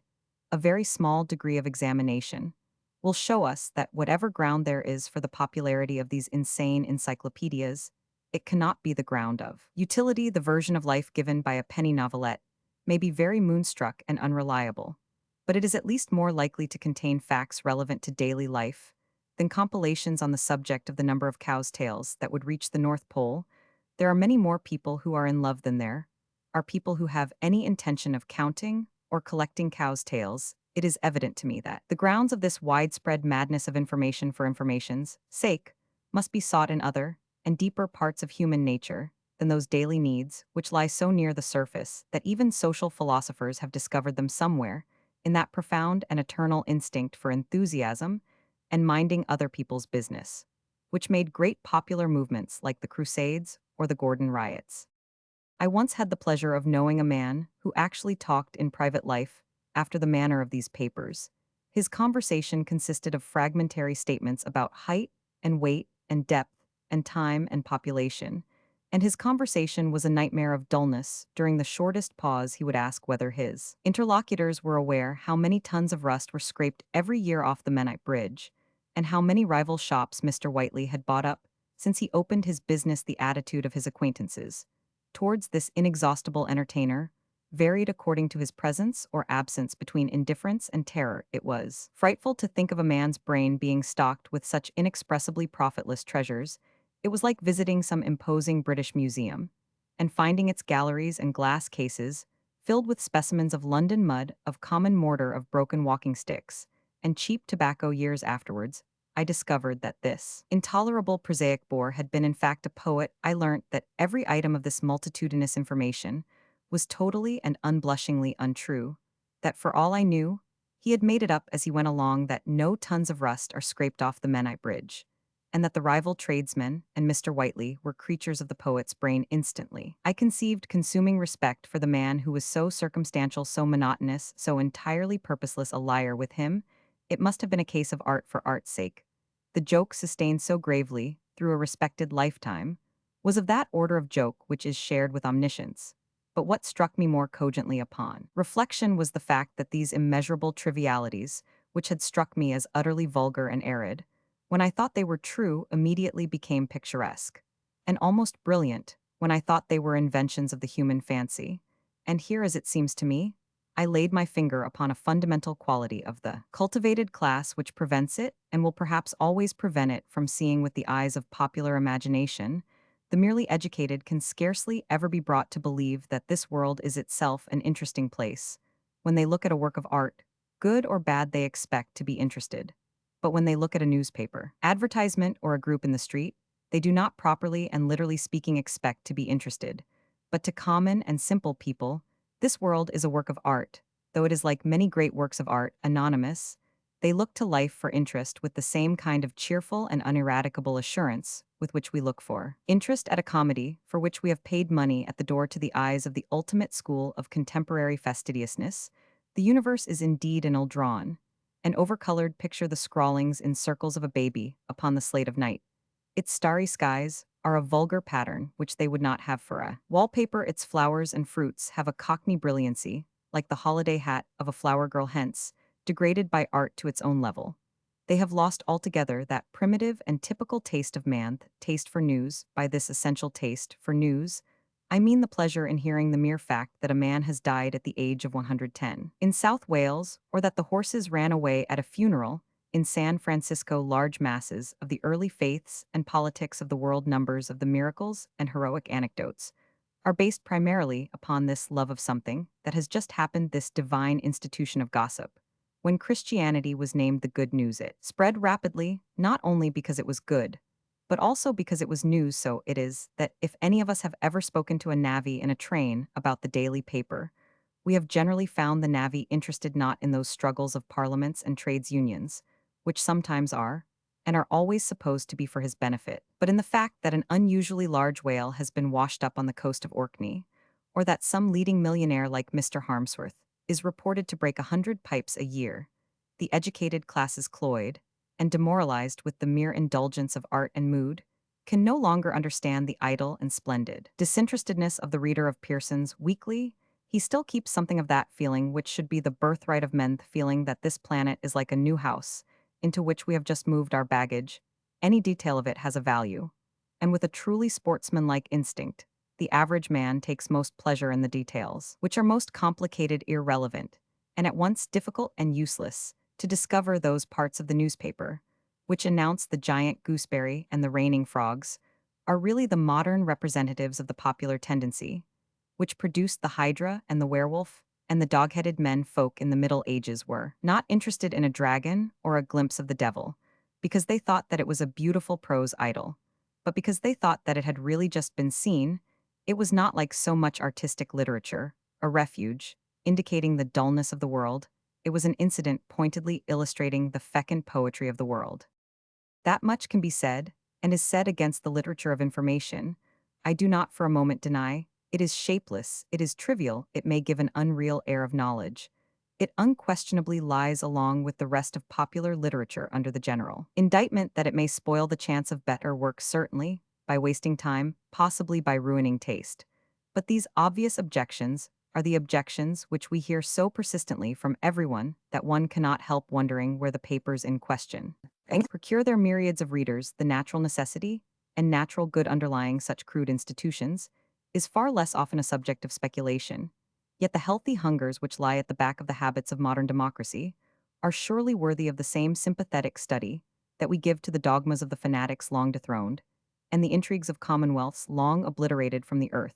And this is the base and consideration which I have to offer, that perhaps the taste for shreds and patches of journalistic science and history is not, as is continually asserted, the vulgar and senile curiosity of a people that has grown old, but simply the babyish and indiscriminate curiosity of a people still young and entering history for the first time. In other words, I suggest that they only tell each other in magazines the same kind of stories of commonplace portents and conventional eccentricities, which in any case they would tell each other in taverns. Science itself is only the exaggeration and specialization of this thirst for useless fact, which is the mark of the youth of man.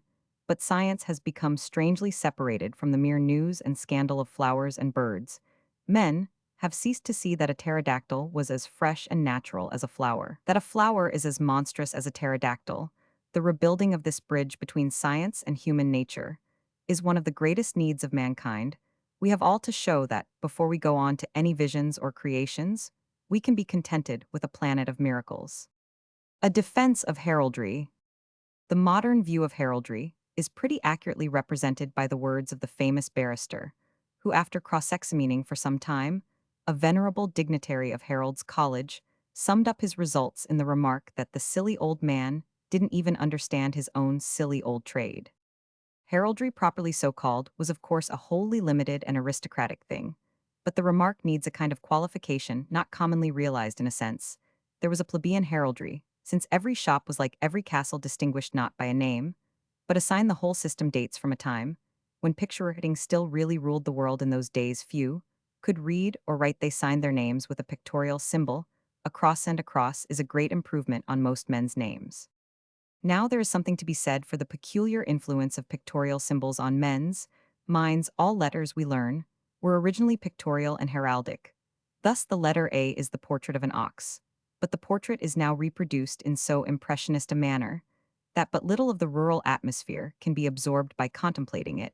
But as long as some pictorial and poetic quality remains in the symbol, the constant use of it must do something for the aesthetic education of those employing it. Public houses are now almost the only shops that use the ancient signs, and the mysterious attraction which they exercise may be by the optimistic explained in this manner. There are taverns with names so dreamlike and exquisite that even Sir Wilfrid Lawson might waver on the threshold for a moment, suffering the poet to struggle with the moralist. So it was with the heraldic images. It is impossible to believe that the Red Lion of Scotland acted upon those employing it merely as a naked convenience, like a number or a letter. It is impossible to believe that the kings of Scotland would have cheerfully accepted the substitute of a pig or a frog. There are, as we say, certain real advantages in pictorial symbols, and one of them is that everything that is pictorial suggests without naming or defining. There is a road from the eye to the heart that does not go through the intellect. Men do not quarrel about the meaning of sunsets. They never dispute that the hawthorn says the best and wittiest thing about the spring. Thus, in the old aristocratic days, there existed this vast pictorial symbolism of all the colors and degrees of aristocracy, when the great trumpet of equality was blown almost immediately afterwards, was made one of the greatest blunders in the history of mankind. For all this pride and vivacity, all these towering symbols and flamboyant colors should have been extended to mankind. The tobacconist should have had a crest, and the cheesemonger a workery. The grocer who sold margarine as butter should have felt that there was a stain on the escutcheon of the Higginses. Instead of doing this, the Democrats made the appalling mistake at the root of the whole modern malady off, decreasing the human magnificence of the past. Instead of increasing it, they did not say, as they should have done to the common citizen, "You are as good as the Duke of Norfolk," but used that meaner democratic formula, "The Duke of Norfolk is no better than you are." For it cannot be denied that the world lost something finally, and most unfortunately about the beginning of the 19th century. In former times, the mass of the people was conceived as mean and commonplace, but only as comparatively mean and commonplace. They were dwarfed and eclipsed by certain high stations and splendid callings. But with the Victorian era came a principle which conceived men not as comparatively, but as positively mean and commonplace. A man of any station was represented as being, by nature, a dingy and trivial person born, as it were, in a black hat. It began to be thought that it was ridiculous for a man to wear beautiful garments, instead of it being, as of course it is ridiculous for him to deliberately wear ugly ones. It was considered affected for a man to speak bold and heroic words, whereas, of course, it is emotional speech, which is natural and ordinary civil speech, which is affected. The whole relations of beauty and ugliness, of dignity and ignominy, were turned upside down. Beauty became an extravagance, as if top hats and umbrellas were not the real extravaganza. Landscape from the land of the goblins. Dignity became a form of foolery and shamelessness, as if the very essence of a fool were not a lack of dignity. And the consequence is that it is practically most difficult to propose any decoration or public dignity for modern men without making them laugh. They laugh at the idea of carrying crests and coats of arms, instead of laughing at their own boots and neckties. We are forbidden to say that tradesmen should have a poetry of their own, although there is nothing so poetical as trade. A grocer should have a coat of arms worthy of his strange merchandise, gathered from distant and fantastic lands. A postman should have a coat of arms capable of expressing the strange honor and responsibility of the man who carries men's souls. In a bag, the chemist should have a coat of arms, symbolizing something of the mysteries of the house of healing, the cavern of a merciful witchcraft. There were in the French Revolution a class of people at whom everybody laughed, and at whom it was probably difficult as a practical matter to refrain from laughing. They attempted to erect, by means of huge wooden statues and brand new festivals, the most extraordinary new religions. They adored the goddess of reason, who would appear, even when the fullest allowance has been made for their many virtues, to be the deity who had least smiled upon them. But these capering maniacs, disowned alike by the old world and the new, were men who had seen a great truth unknown alike to the new world and the old. They had seen the thing that was hidden from the wise and understanding from the whole modern democratic civilization. Down to the present time, they realized that democracy must have a heraldry, that it must have a proud and high-colored pageantry if it is to keep always before its own mind its own sublime mission. Unfortunately for this ideal, the world has in this matter followed English democracy rather than French, and those who look back to the 19th century will assuredly look back to it, as we look back to the reign of the Puritans, as the time of black coats and black tempers. From the strange life the men of that time led, they might be assisting at the funeral of liberty. Instead of at its christening, the moment we really believe in democracy, it will begin to blossom as aristocracy, blossomed into symbolic colors and shapes. We shall never make anything of democracy until we make fools of ourselves, for if a man really cannot make a fool of himself, we may be quite certain that the effort is superfluous. A defense of ugly things. There are some people who state that the exterior sex or physique of another person is indifferent to them, that they care only for the communion of mind with mind. But these people need not detain us. There are some statements that no one ever thinks of believing, however often they are made. But while nothing in this world would persuade us that a great friend of Mr. Forbes Robertson, let us say, would experience no surprise or discomfort at seeing him enter the room in the bodily form of Mr. Chaplin, there is a confusion constantly made between being attracted by exterior, which is natural and universal, and being attracted by what is called physical beauty, which is not entirely natural and not in the least universal. Or rather, to speak more strictly, the conception of physical beauty has been narrowed to mean a certain kind of physical beauty, which no more exhausts the possibilities of external attractiveness than the respectability of a Clapham builder. exhausts the possibilities of moral attractiveness. The tyrants and deceivers of mankind in this matter have been the Greeks. All their splendid work for civilization ought not to have wholly blinded us to the fact of their great and terrible sin against the variety of life. It is a remarkable fact that, while the Jews have long ago been rebelled against and accused of blighting the world with a stringent and one-sided ethical standard, nobody has noticed that the Greeks have committed us to an infinitely more horrible asceticism of the fancy, a worship of one aesthetic type alone. Jewish severity had at least common sense. As its basis, it recognized that men lived in a world of fact, and that if a man married within the degrees of blood, certain consequences might follow, but they did not starve their instinct for contrasts and combinations. Their prophets gave two wings to the ox and any number of eyes to the cherubim, with all the riotous ingenuity of Lewis Carroll. But the Greeks carried their police regulation into Elfland. They vetoed not the actual adulteries of the earth, but the wild weddings of ideas, and forbade the banns of thought. It is extraordinary to watch the gradual emasculation of the monsters of Greek myth. Under the pestilent influence of the Apollo Belvedere, the chimera was a creature of whom any healthy-minded people would have been proud. But when we see it in Greek pictures, we feel inclined to tie a ribbon round its neck and give it a saucer of milk. Whoever feels that the giants in Greek art and poetry were really big as some folklore giants have been in some Scandinavian story, a hero walks for miles along a mountain ridge, which eventually turns out to be the bridge of the giant's nose. That is what we should call, with a calm conscience, a large giant. But this earthquake fancy terrified the Greeks, and their terror has terrified all mankind out of their natural love of size, vitality, variety, energy, ugliness. Nature intended every human face, so long as it was forcible, individual, and expressive, to be regarded as distinct from all others, as a poplar is distinct from an oak and an apple tree from a willow. But what the Dutch gardeners did for trees, the Greeks did for the human form. They lopped away its living and sprawling features to give it a certain academic shape. They hacked off noses and pared down chins with a ghastly horticultural calm, and they have really succeeded so far as to make us call some of the most powerful and endearing faces ugly, and some of the most silly and repulsive faces beautiful. This disgraceful via media, this pitiful sense of dignity has bitten far deeper into the soul of modern civilization than the external and practical Puritanism of Israel. The Jew, at the worst, told a man to dance in fetters. The Greek put an exquisite vase upon his head and told him not to move. Scripture says that one star differeth from another in glory, and the same conception applies to noses. To insist that one type of face is ugly, because it differs from that of the Venus of Milo, is to look at it entirely in a misleading light. It is strange that we should resent people differing from ourselves. We should resent much more violently their resembling ourselves. This principle has made a sufficient hash of literary criticism, in which it is always the custom to complain of the lack of sound, logic in a fairy tale, and the entire absence of true oratorical power in a three-act farce.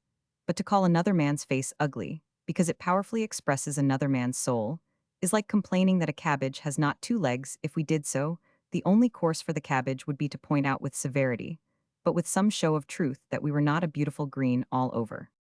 But this frigid theory of the beautiful has not succeeded in conquering the art of the world, except in name. In some quarters, indeed, it has never held sway. A glance at Chinese dragons or Japanese gods will show how independent are Orientals of the conventional idea of facial and bodily regularity, and how keen and fiery is their enjoyment of real beauty, of goggle eyes, of sprawling claws, of gaping mouths, and writhing coils. In the Middle Ages, men broke away from the Greek standard of beauty and lifted up in adoration to heaven great towers, which seemed alive with dancing apes and devils. In the full summer of technical artistic perfection, the revolt was carried to its real consummation in the study of the faces of men. Rembrandt declared the sane and manly gospel that a man was dignified, not when he was like a Greek god, but when he had a strong square nose like a cudgel, a boldly blocked head like a helmet, and a jaw like a steel trap.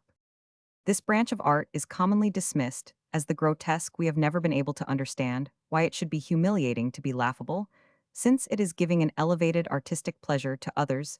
If a gentleman who saw us in the street were suddenly to burst into tears at the mere thought of our existence, it might be considered disquieting and uncomplimentary. But laughter is not uncomplimentary in truth. However, the phrase grotesque is a misleading description of ugliness in art. It does not follow that either the Chinese dragons, or the Gothic gargoyles, or the goblinish old women of Rembrandt were in the least intended to be comic. Their extravagance was not the extravagance of satire, but simply the extravagance of vitality, and here lies the whole key of the place of ugliness in aesthetics. We like to see a crag jut out in shameless decision from the cliff. We like to see the red pines stand up hardily upon a high cliff. We like to see a chasm cloven from end to end of a mountain. With equally noble enthusiasm, we like to see a nose jut out decisively. We like to see the red hair of a friend stand up hardily in bristles upon his head. We like to see his mouth broad and clean cut like the mountain crevasse. At least some of us like all this. It is not a question of humor. We do not burst with amusement at the first sight of the pines or the chasm. But we like them because they are expressive of the dramatic stillness of nature, her bold experiments, her definite departures, her fearlessness, and savage pride in her children.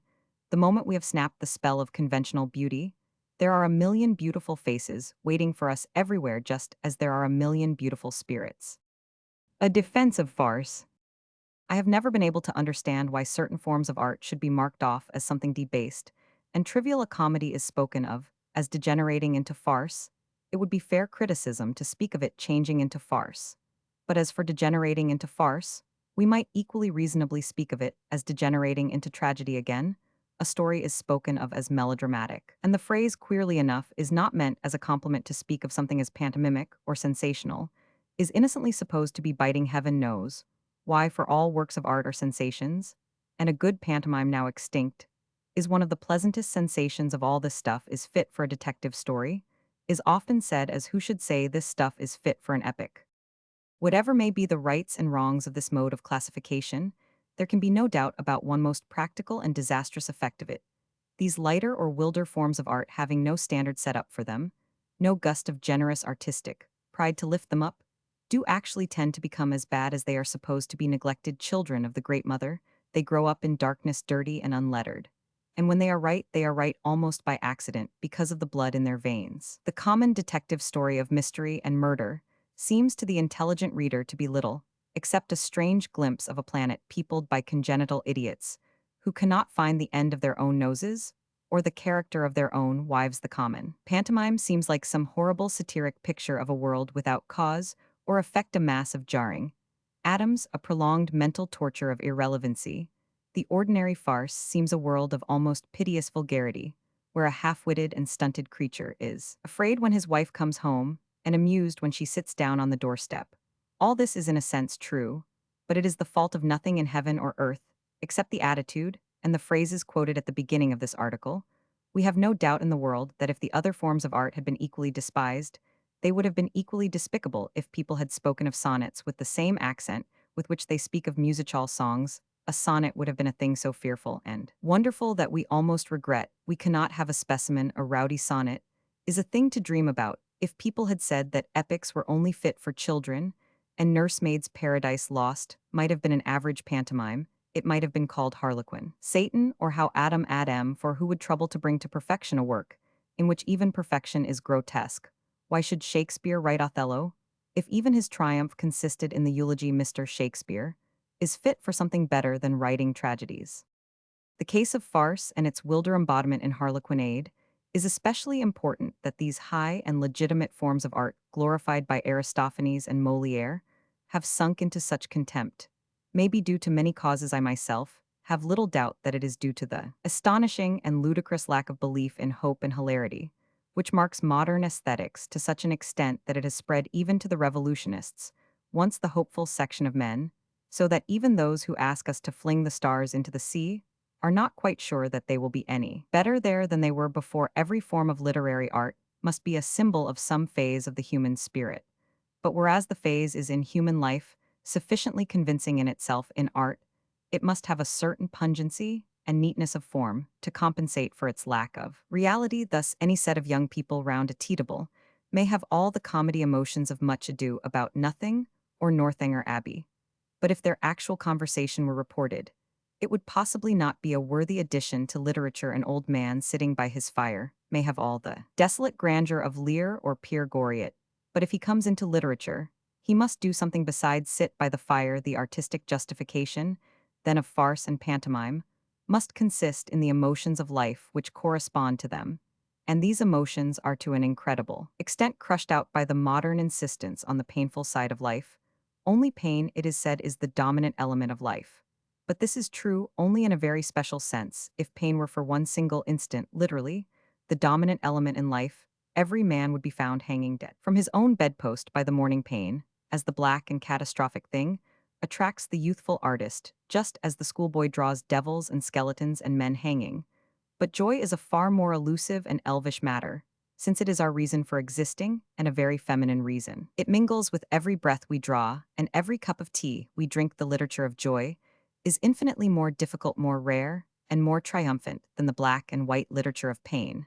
And of all the varied forms of the literature of joy, the form most truly worthy of moral reverence and artistic ambition is the form called farcier. Its wilder shape, in pantomime, to the quietest human being seated in the quietest house.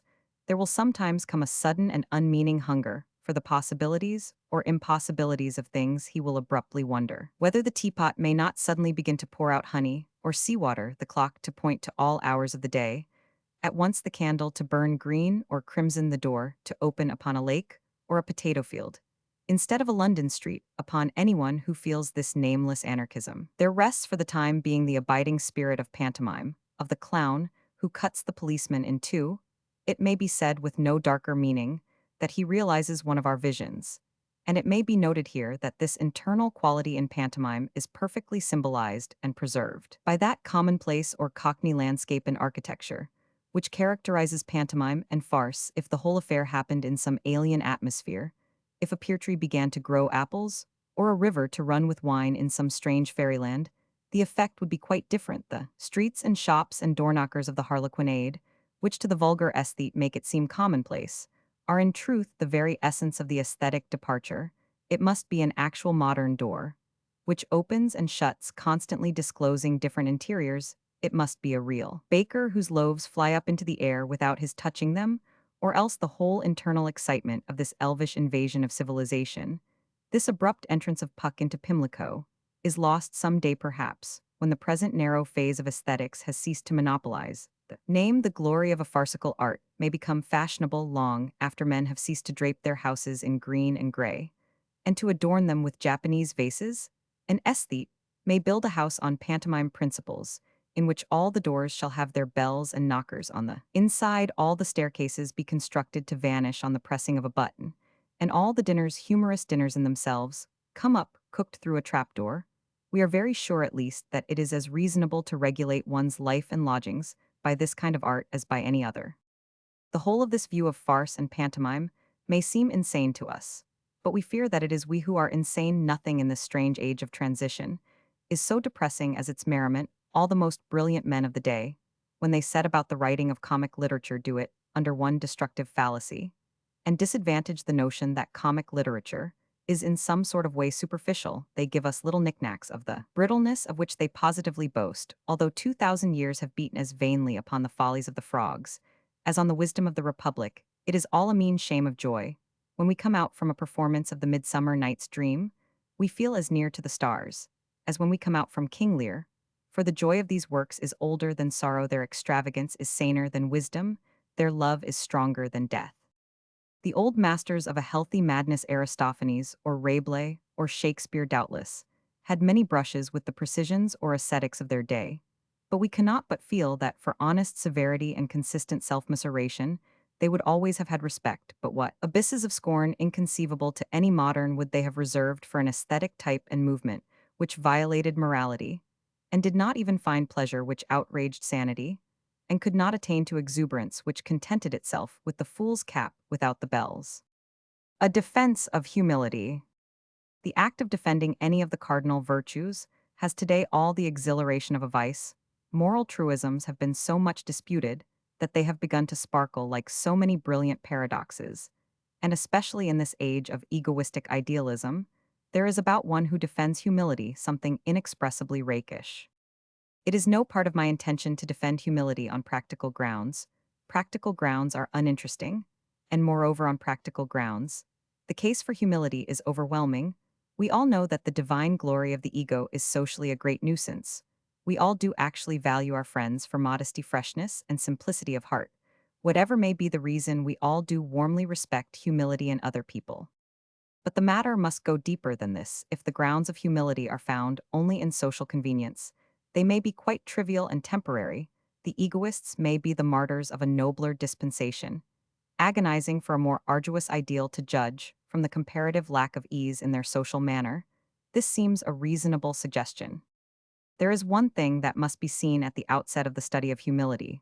From an intrinsic and eternal point of view, the new philosophy of self-esteem and self-assertion declares that humility is a vice if it be so.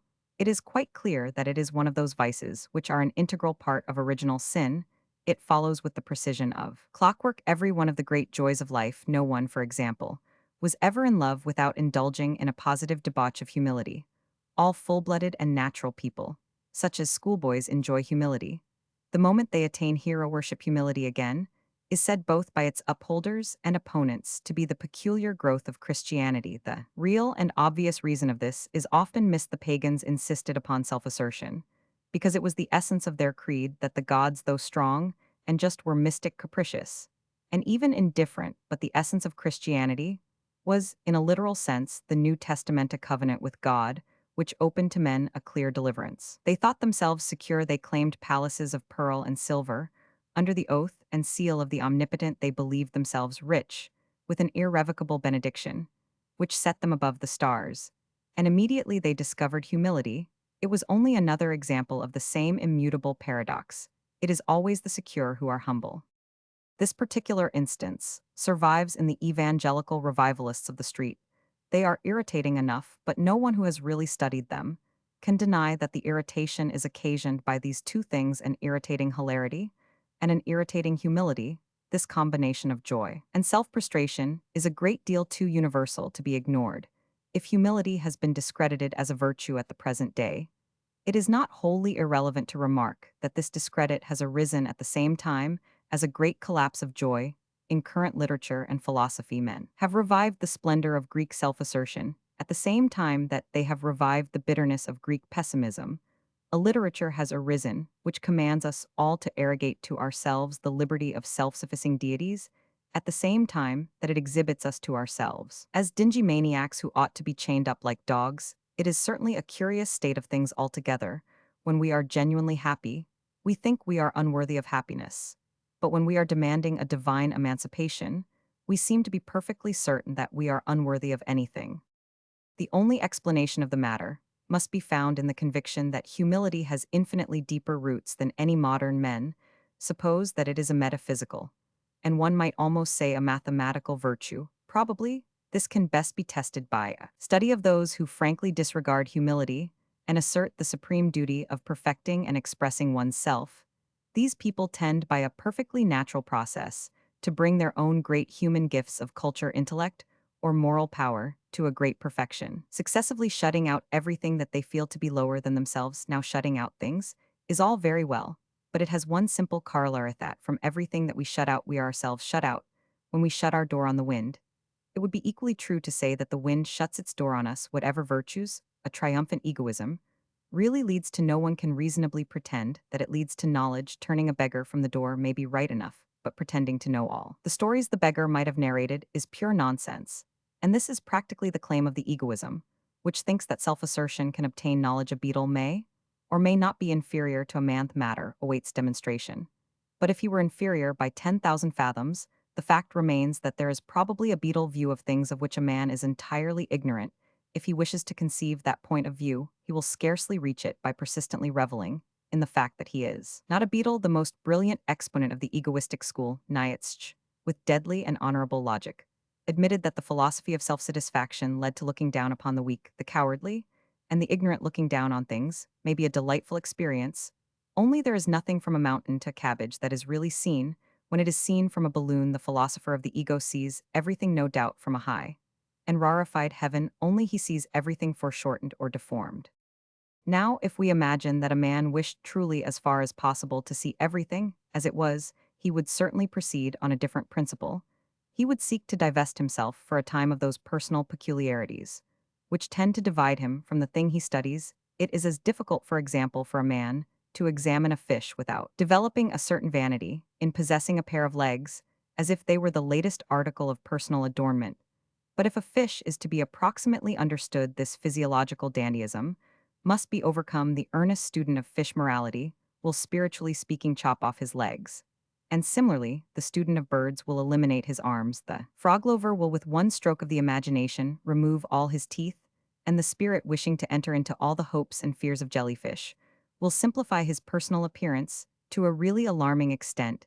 It would appear, therefore, that this great body of ours, and all its natural instincts of which we are proud, and justly proud, is rather an encumbrance at the moment when we attempt to appreciate things as they should be appreciated. We do actually go through a process of mental asceticism, a castration of the entire being. When we wish to feel the abounding good in all things, it is good for us at certain times that ourselves should be like a mere window as clear as luminous and as invisible. In a very entertaining work over which we have roared in childhood, it is stated that a point has no parts and no magnitude. Humility is the luxurious art of reducing ourselves to a point, not to a small thing or a large one, but to a thing with no size at all, so that to it all the cosmic things are what they really are. Off immeasurable stature that the trees are high, and the grass is short, is a mere accident of our own foot rules and our own stature.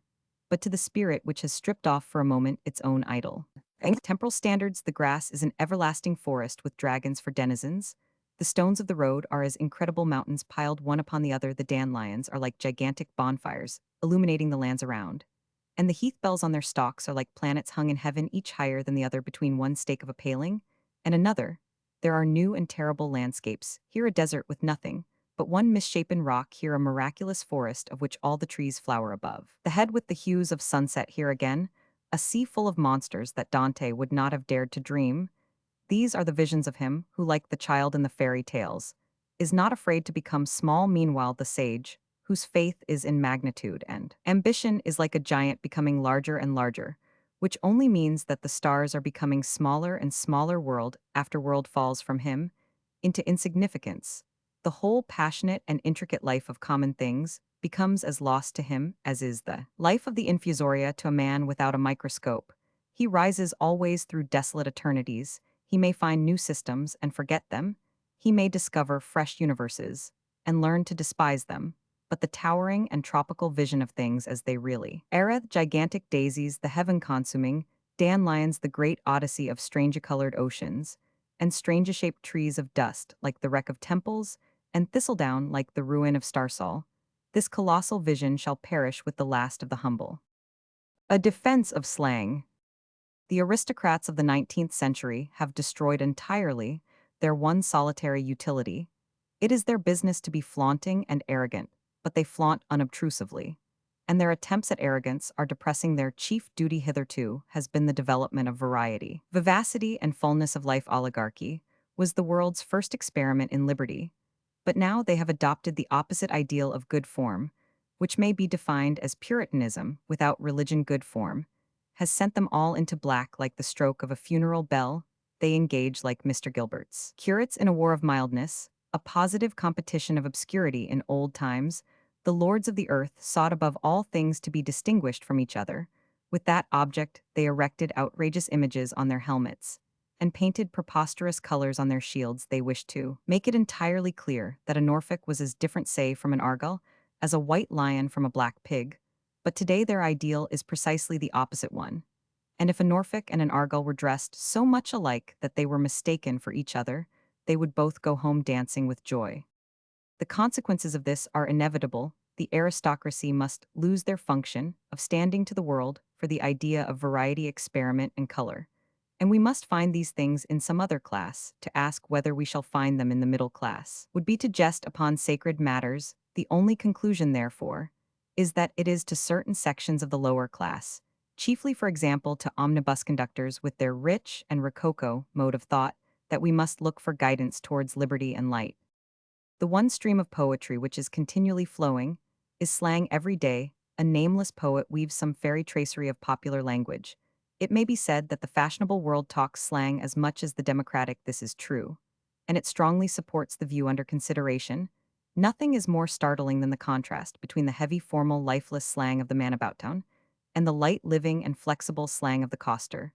The talk of the upper strata of the educated classes is about the most shapeless, aimless, and hopeless literary product that the world has ever seen. Clearly in this again, the upper classes have degenerated. We have ample evidence that the old leaders of feudal war could speak on occasion with a certain natural symbolism, an eloquence that they had not gained from books when Cyrano de Bergerac in Rostand's play throws doubts on the reality of Christians' dullness and lack of culture, the latter replies. Ba en trouve des mots quand on monte lassout. We jai uncertain esprit facile et militaire. And these two lines sum up a truth about the old oligarchs. They could not write three legible letters, but they could sometimes speak literature. Douglas, when he hurled the heart of Bruce in front of him, in his last battle cried out, "Pass first, great heart, as thou wert ever wont." A Spanish nobleman, when commanded by the king to receive a high-placed and notorious traitor, said, "I will receive him in all obedience and burn down my house afterwards." This is literature without culture. It is the speech of men convinced that they have to assert proudly the poetry of life. Anyone, however, who should seek for such pearls in the conversation of a young man of modern Belgravia would have much sorrow in his life. It is not only impossible for aristocrats to assert proudly the poetry of life, it is more impossible for them than for anyone else. It is positively considered vulgar for a nobleman to boast of his ancient name, which is, when one comes to think of it, the only rational object of his existence. If a man in the street proclaimed with rude feudal rhetoric that he was the Earl of Doncaster, he would be arrested as a lunatic. But if it were discovered that he really was the Earl of Doncaster, he would simply be cut as a cad. No poetical prose must be expected from earls. As a class, the fashionable slang is hardly even a language. It is like the formless cries of animals, dimly indicating certain broad, well-understood states of mind. Bored, cut up, jolly, rotten, and so on, are like the words of some tribe of savages whose vocabulary has only 20 of them. If a man of fashion wished to protest against some solecism in another man of fashion, his utterance would be a mere string of set phrases, as lifeless as a string of dead fish. But an omnibus conductor, being filled with the muse, would burst out into a solid literary effort. "You're a gentleman, aren't your boots? Is a lot brighter than your Edther's precious little of your. And that's clothes, that's right, put your cigar in your mouth. 'Cause I can't see your baned it out again. Do you're a young for smockin'? But I've sent for your mother goin', oh, don't run away, I want arm your I've got a good art I ave down with cruelty to animals, I say." And so on. It is evident that this mode of speech is not only literary but literary, in a very ornate and almost artificial sense. Keats never put into a sonnet so many remote metaphors. As a coster puts into curse, his speech is one long allegory, like Spenser's Fairy Queen. I do not imagine that it is necessary to demonstrate that this poetic elusiveness is the characteristic of true slang. Such an expression as "keep your hair on" is positively Meredithian in its perverse and mysterious manner of expressing an idea. The Americans have a well-known expression about swelled head as a description of self-approval, and the other day I heard a remarkable fantasia upon this air. An American said that after the Chinese War, the Japanese wanted to put on their hats with a shoehorn. This is a monument of the true nature of slang, which consists in getting further and further away from the original conception, in treating it more and more as an assumption. It is rather like the literary doctrine of the symbolists. The real reason of this great development of eloquence among the lower orders, again, brings us back to the case of the aristocracy. In earlier times, the lower classes live in a state of war, a war of words. Their readiness is the product of the same fiery individualism as the readiness of the old fighting oligarchs. Any cabman has to be ready with his tongue, as any gentleman of the last century had to be ready with his sword. It is unfortunate that the poetry which is developed by this process should be purely a grotesque poetry. But as the higher orders of society have entirely abdicated their right to speak with a heroic eloquence, it is no wonder that the language should develop by itself in the direction of a rowdy eloquence. The essential point is that somebody must be at work adding new symbols and new circumlocutions to a language. All slang is metaphor, and all metaphor is poetry. If we paused for a moment to examine the cheapest cant phrases that pass our lips every day, we should find that they were as rich and suggestive as so many sonnets. To take a single instance, we speak of a man in English social relations breaking the ice. If this were expanded into a sonnet, we should have before us a dark and sublime picture of an ocean of everlasting ice, the somber and baffling mirror of the northern nature, over which men walked and danced and skated easily, but under which the living waters roared and 12 fathoms below. The world of slang is a kind of topsy-turvydom of poetry, full of blue moons and white elephants, of men losing their heads and men whose tongues run away with them, a whole chaos of fairy tales. A defense of baby worship. The two facts which attract almost every normal person to children are, first, that they are very serious, and secondly, that they are in consequence very happy. They are jolly with the completeness which is possible only in the absence of humor. The most unfathomable schools and sages have never attained to the gravity which dwells in the eyes of a baby of 3 months old.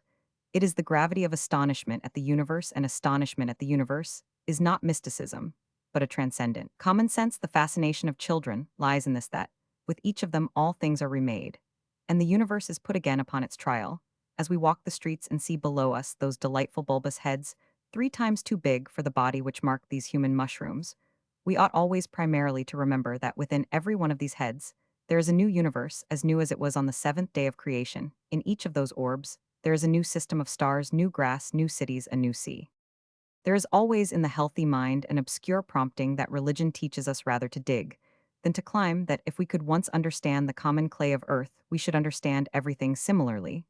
We have the sentiment that if we could destroy custom at a blow and see the stars as a child sees them, we should need no other apocalypse. This is the great truth which has always lain at the back of baby worship, and which will support it to the end. Maturity, with its endless energies and aspirations, may easily be convinced that it will find new things to appreciate, but it will never be convinced at bottom that it has properly appreciated what it has got. We may scale the heavens and find new stars innumerable, but there is still the new star we have not found, that on which we were born.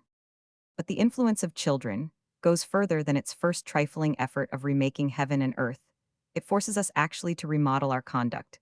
In accordance with this revolutionary theory of the marvelousness of all things, we do, even when we are perfectly simple or ignorant, we do actually treat talking in children as marvelous, walking in children as marvelous, common intelligence in children as marvelous. The cynical philosopher fancies he has a victory in this matter, that he can laugh when he shows that the words or antics of the child, so much admired by its worshippers, are common enough. The fact is that this is precisely where baby worship is so profoundly right. Any words and any antics in a lump of clay are wonderful. The child's words and antics are wonderful. And it is only fair to say that the philosopher's words and antics are equally wonderful. The truth is that it is our attitude towards children that is right, and our attitude towards grown-up people that is wrong. Our attitude towards our equals in age consists in a servile solemnity overlying a considerable degree of indifference or disdain. Our attitude towards children consists in a condescending indulgence overlying an unfathomable respect. We bow to grown people, take off our hats to them, refrain from contradicting them flatly, but we do not appreciate them properly. We make puppets of children, lecture them, pull their hair, and reverence, love, and fear them. When we reverence anything in the mature, it is their virtues or their wisdom. And this is an easy matter, but we reverence the faults and follies of children. We should probably come considerably nearer to the true conception of things if we treated all grown-up persons of all titles and types with precisely that dark affection and dazed respect with which we treat the infantile limitations. A child has a difficulty in achieving the miracle of speech. Consequently, we find his blunders almost as marvelous as his accuracy. If we only adopted the same attitude towards premiers and chancellors of the exchequer, if we genially encouraged their stammering and delightful attempts at human speech, we should be in a far more wise and tolerant temper. A child has a knack of making experiments in life, generally healthy in motive, but often intolerable in a domestic commonwealth. If we only treated all commercial buccaneers and bumptious tyrants on the same terms, if we gently chided their brutalities as rather quaint mistakes in the conduct of life, if we simply told them that they would understand when they were older, we should probably be adopting the best and most crushing attitude towards the weaknesses of humanity in our relations to children. We prove that the paradox is entirely true, that it is possible to combine an amnesty that verges on contempt with a worship that verges upon terror. We forgive children with the same kind of blasphemous gentleness with which Omar Khayyam forgave the omnipotent. The essential rectitude of our view of children lies in the fact that we feel them and their ways to be supernatural, while for some mysterious reason we do not feel ourselves or our own ways to be supernatural. The very smallness of children makes it possible to regard them as marvels. We seem to be dealing with a new race, only to be seen through a microscope. I doubt if anyone of any tenderness or imagination can see the hand of a child and not be a little frightened of it. It is awful to think of the essential human energy moving so tiny a thing. It is like imagining that human nature could live in the wing of a butterfly or the leaf of a tree. When we look upon lives so human and yet so small, we feel as if we ourselves were enlarged to an embarrassing bigness of stature. We feel the same kind of obligation to these creatures that a deity might feel if he had created something that he could not understand. But the humorous look of children is perhaps the most endearing of all the bonds that hold the cosmos together. Their toffee dignity is more touching than any humility. Their solemnity gives us more hope for all things than 1,000 carnivals of optimism. Their large and lustrous eyes seem to hold all the stars in their astonishment. Their fascinating absence of nose seems to give to us the most perfect hint of the humor that awaits us in the kingdom of heaven. A defense of detective stories. In attempting to reach the genuine psychological reason for the popularity of detective stories, it is necessary to rid ourselves of many mere phrases. It is not true, for example, that the populace prefer bad literature to good and accept detective stories, because they are bad literature. The mere absence of artistic subtlety does not make a book popular. Bradshaw's Railway Guide contains few gleams of psychological comedy, yet it is not read aloud uproariously on winter evenings. If detective stories are read with more exuberance than railway guides, it is certainly because they are more artistic. Many good books have fortunately been popular, many bad books, still more fortunately, have been unpopular. A good detective story would probably be even more popular than a bad one. The trouble in this matter is that many people do not realize that there is such a thing as a good detective story. It is to them like speaking of a good devil to write a story about a burglary is in their eyes a sort of spiritual manner of committing it to persons of somewhat weak sensibility. This is natural enough, it must be confessed, that many detective stories are as full of sensational crime as one of Shakespeare's plays.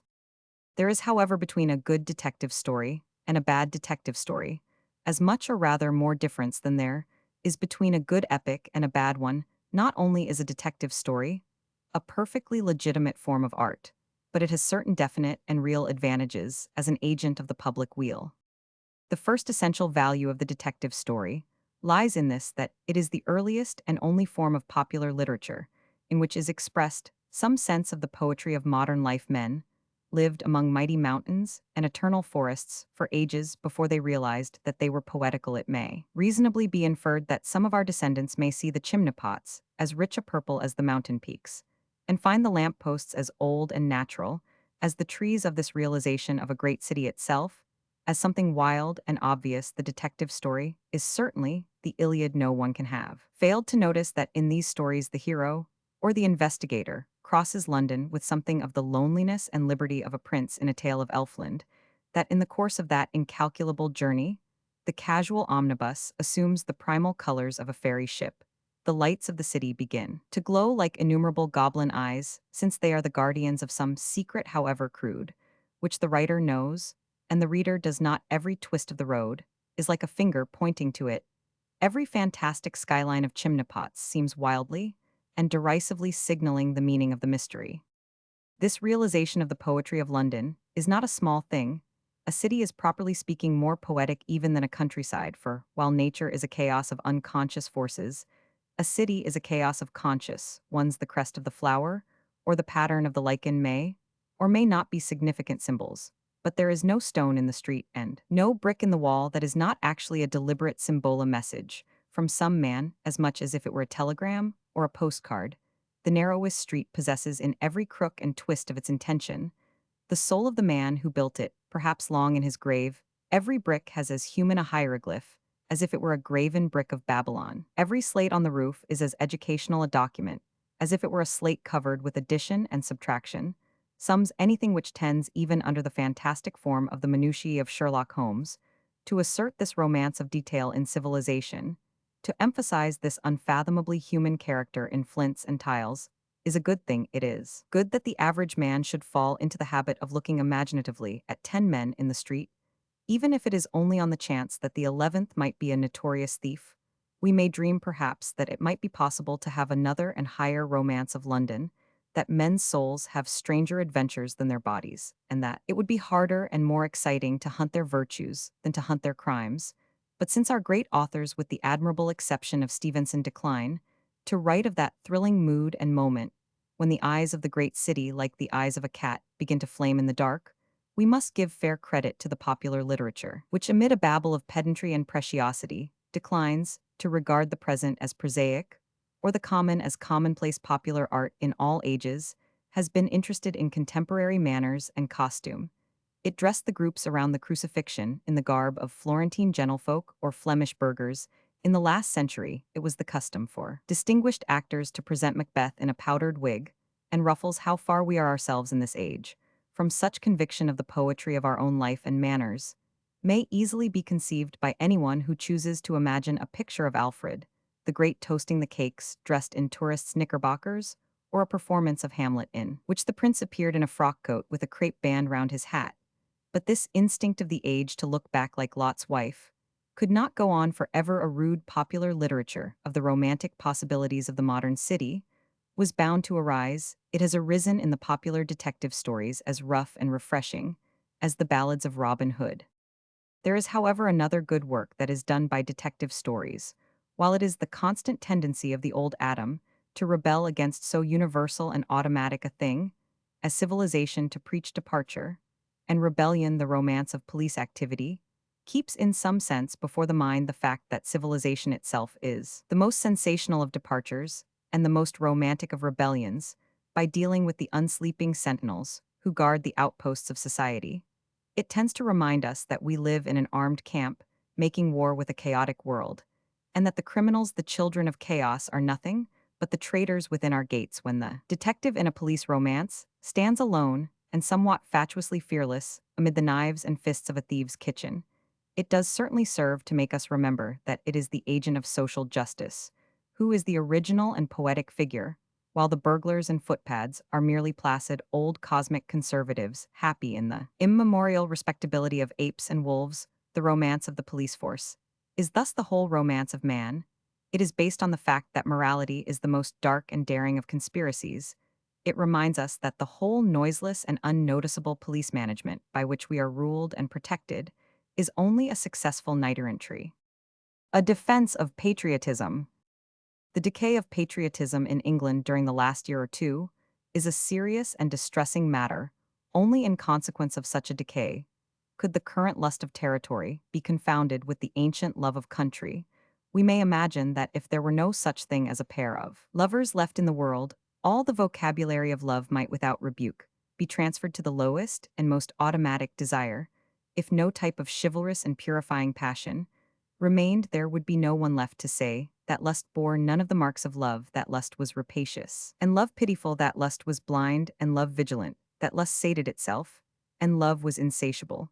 So it is with the love of the city, that high and ancient intellectual passion, which has been written in red blood on the same table with the primal passions of our being. On all sides we hear today of the love of our country, and yet anyone who has literally such a love must be bewildered at the talk, like a man hearing all men say that the moon shines by day and the sun by night. The conviction must come to him at last that these men do not realize what the word love means, that they mean by the love of country, not what a mystic might mean by the love of God, but something of what a child might mean by the love of jam.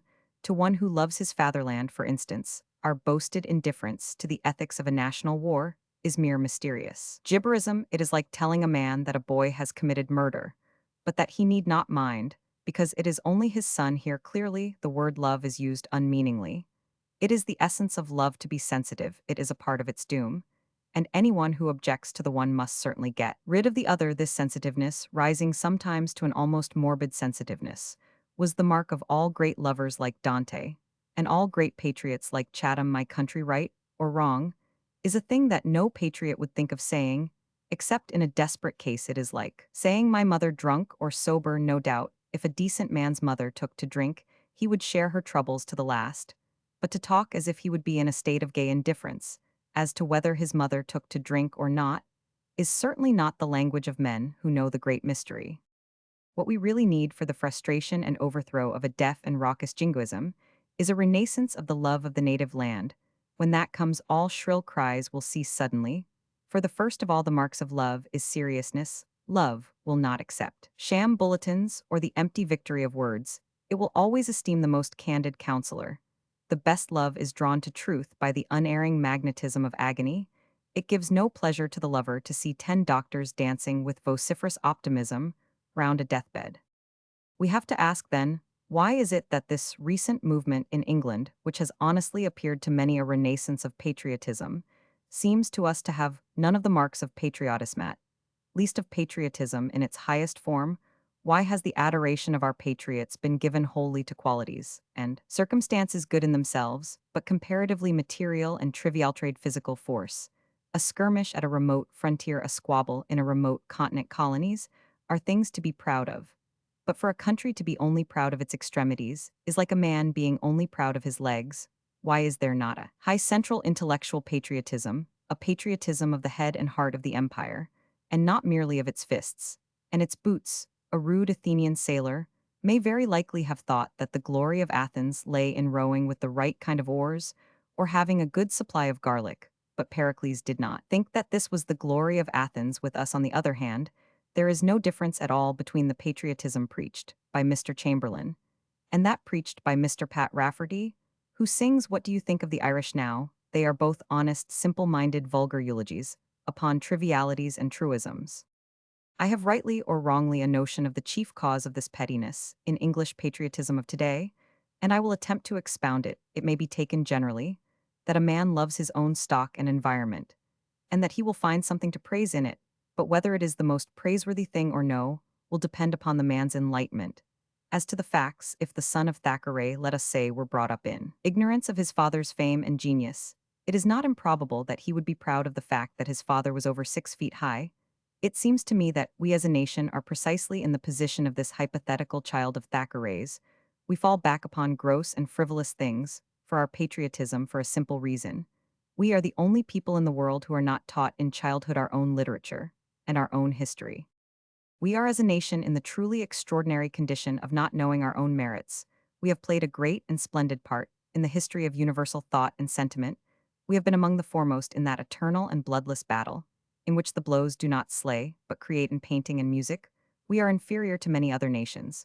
But in literature, science, philosophy, and political eloquence, if history be taken as a whole, we can hold our own with any but all this vast heritage of intellectual glory is kept from our schoolboys like a heresy, and they are left to live and die in the dull and infantile type of patriotism, which they learnt from a box of tin soldiers. There is no harm in the box of tin soldiers. We do not expect children to be equally delighted with a beautiful box of tin philanthropists. But there is great harm in the fact that the subtler and more civilized honor of England is not presented, so as to keep pace with the expanding mind of French. Boy is taught the glory of Molière as well as that of Turenne. A German boy is taught his own great national philosophy before he learns the philosophy of antiquity. The result is that though French patriotism is often crazy and boastful, though German patriotism is often isolated and pedantic, they are neither of them merely dull, common, and brutal, as is so often the strange fate of the nation of Bacon and Locke. It is natural enough, and even righteous enough under the circumstances. An Englishman must love England for something. Consequently, he tends to exalt commerce or prize fighting, just as a German might tend to exalt music, or a Flamand to exalt painting. Because he really believes it is the chief merit of his fatherland, it would not be in the least extraordinary if a claim of eating up provinces and pulling down princes were the chief boast of a Zulu. The extraordinary thing is that it is the chief boast of a people who have Shakespeare, Newton, Burke, and Darwin to boast of. The peculiar lack of any generosity or delicacy in the current English nationalism appears to have no other possible origin, but in this fact of our unique neglect in education of the study of the national literature. An Englishman could not be silly enough to despise other nations if he once knew how much England had done for them. Great men of letters cannot avoid being humane and universal. The absence of the teaching of English literature in our schools is, when we come to think of it, an almost amazing phenomenon. It is even more amazing when we listen to the arguments urged by headmasters and other educational conservatives against the direct teaching of English. It is said, for example, that a vast amount of English grammar and literature is picked up in the course of learning Latin and Greek. This is perfectly true, but the topsy-turviness of the idea never seems to strike them. It is like saying that a baby picks up the art of walking in the course of learning to hop, or that a Frenchman may successfully be taught German by helping a Prussian to learn Ashanti. Surely, the obvious foundation of all education is the language in which that education is conveyed. If a boy has only time to learn one thing, he had better learn that. We have deliberately neglected this great heritage of high national sentiment. We have made our public schools the strongest walls against a whisper of the honor of England. And we have had our punishment in this strange and perverted fact that while a unifying vision of patriotism can ennoble bands of brutal savages or dingy burghers, and be the best thing in their lives, we who erreth world being judge humane, honest, and serious, individually have a patriotism that is the worst thing in ours. What have we done, and where have we wandered, we that have produced sages, who could have spoken with Socrates and poets, who could walk with Dante, that we should talk, as if we have never done anything more intelligent than found colonies and kick niggers? We are the children of light, and it is we that sit in darkness if we are judged. It will not be for the merely intellectual transgression of failing to appreciate other nations, but for the supreme spiritual transgression of failing to appreciate ourselves.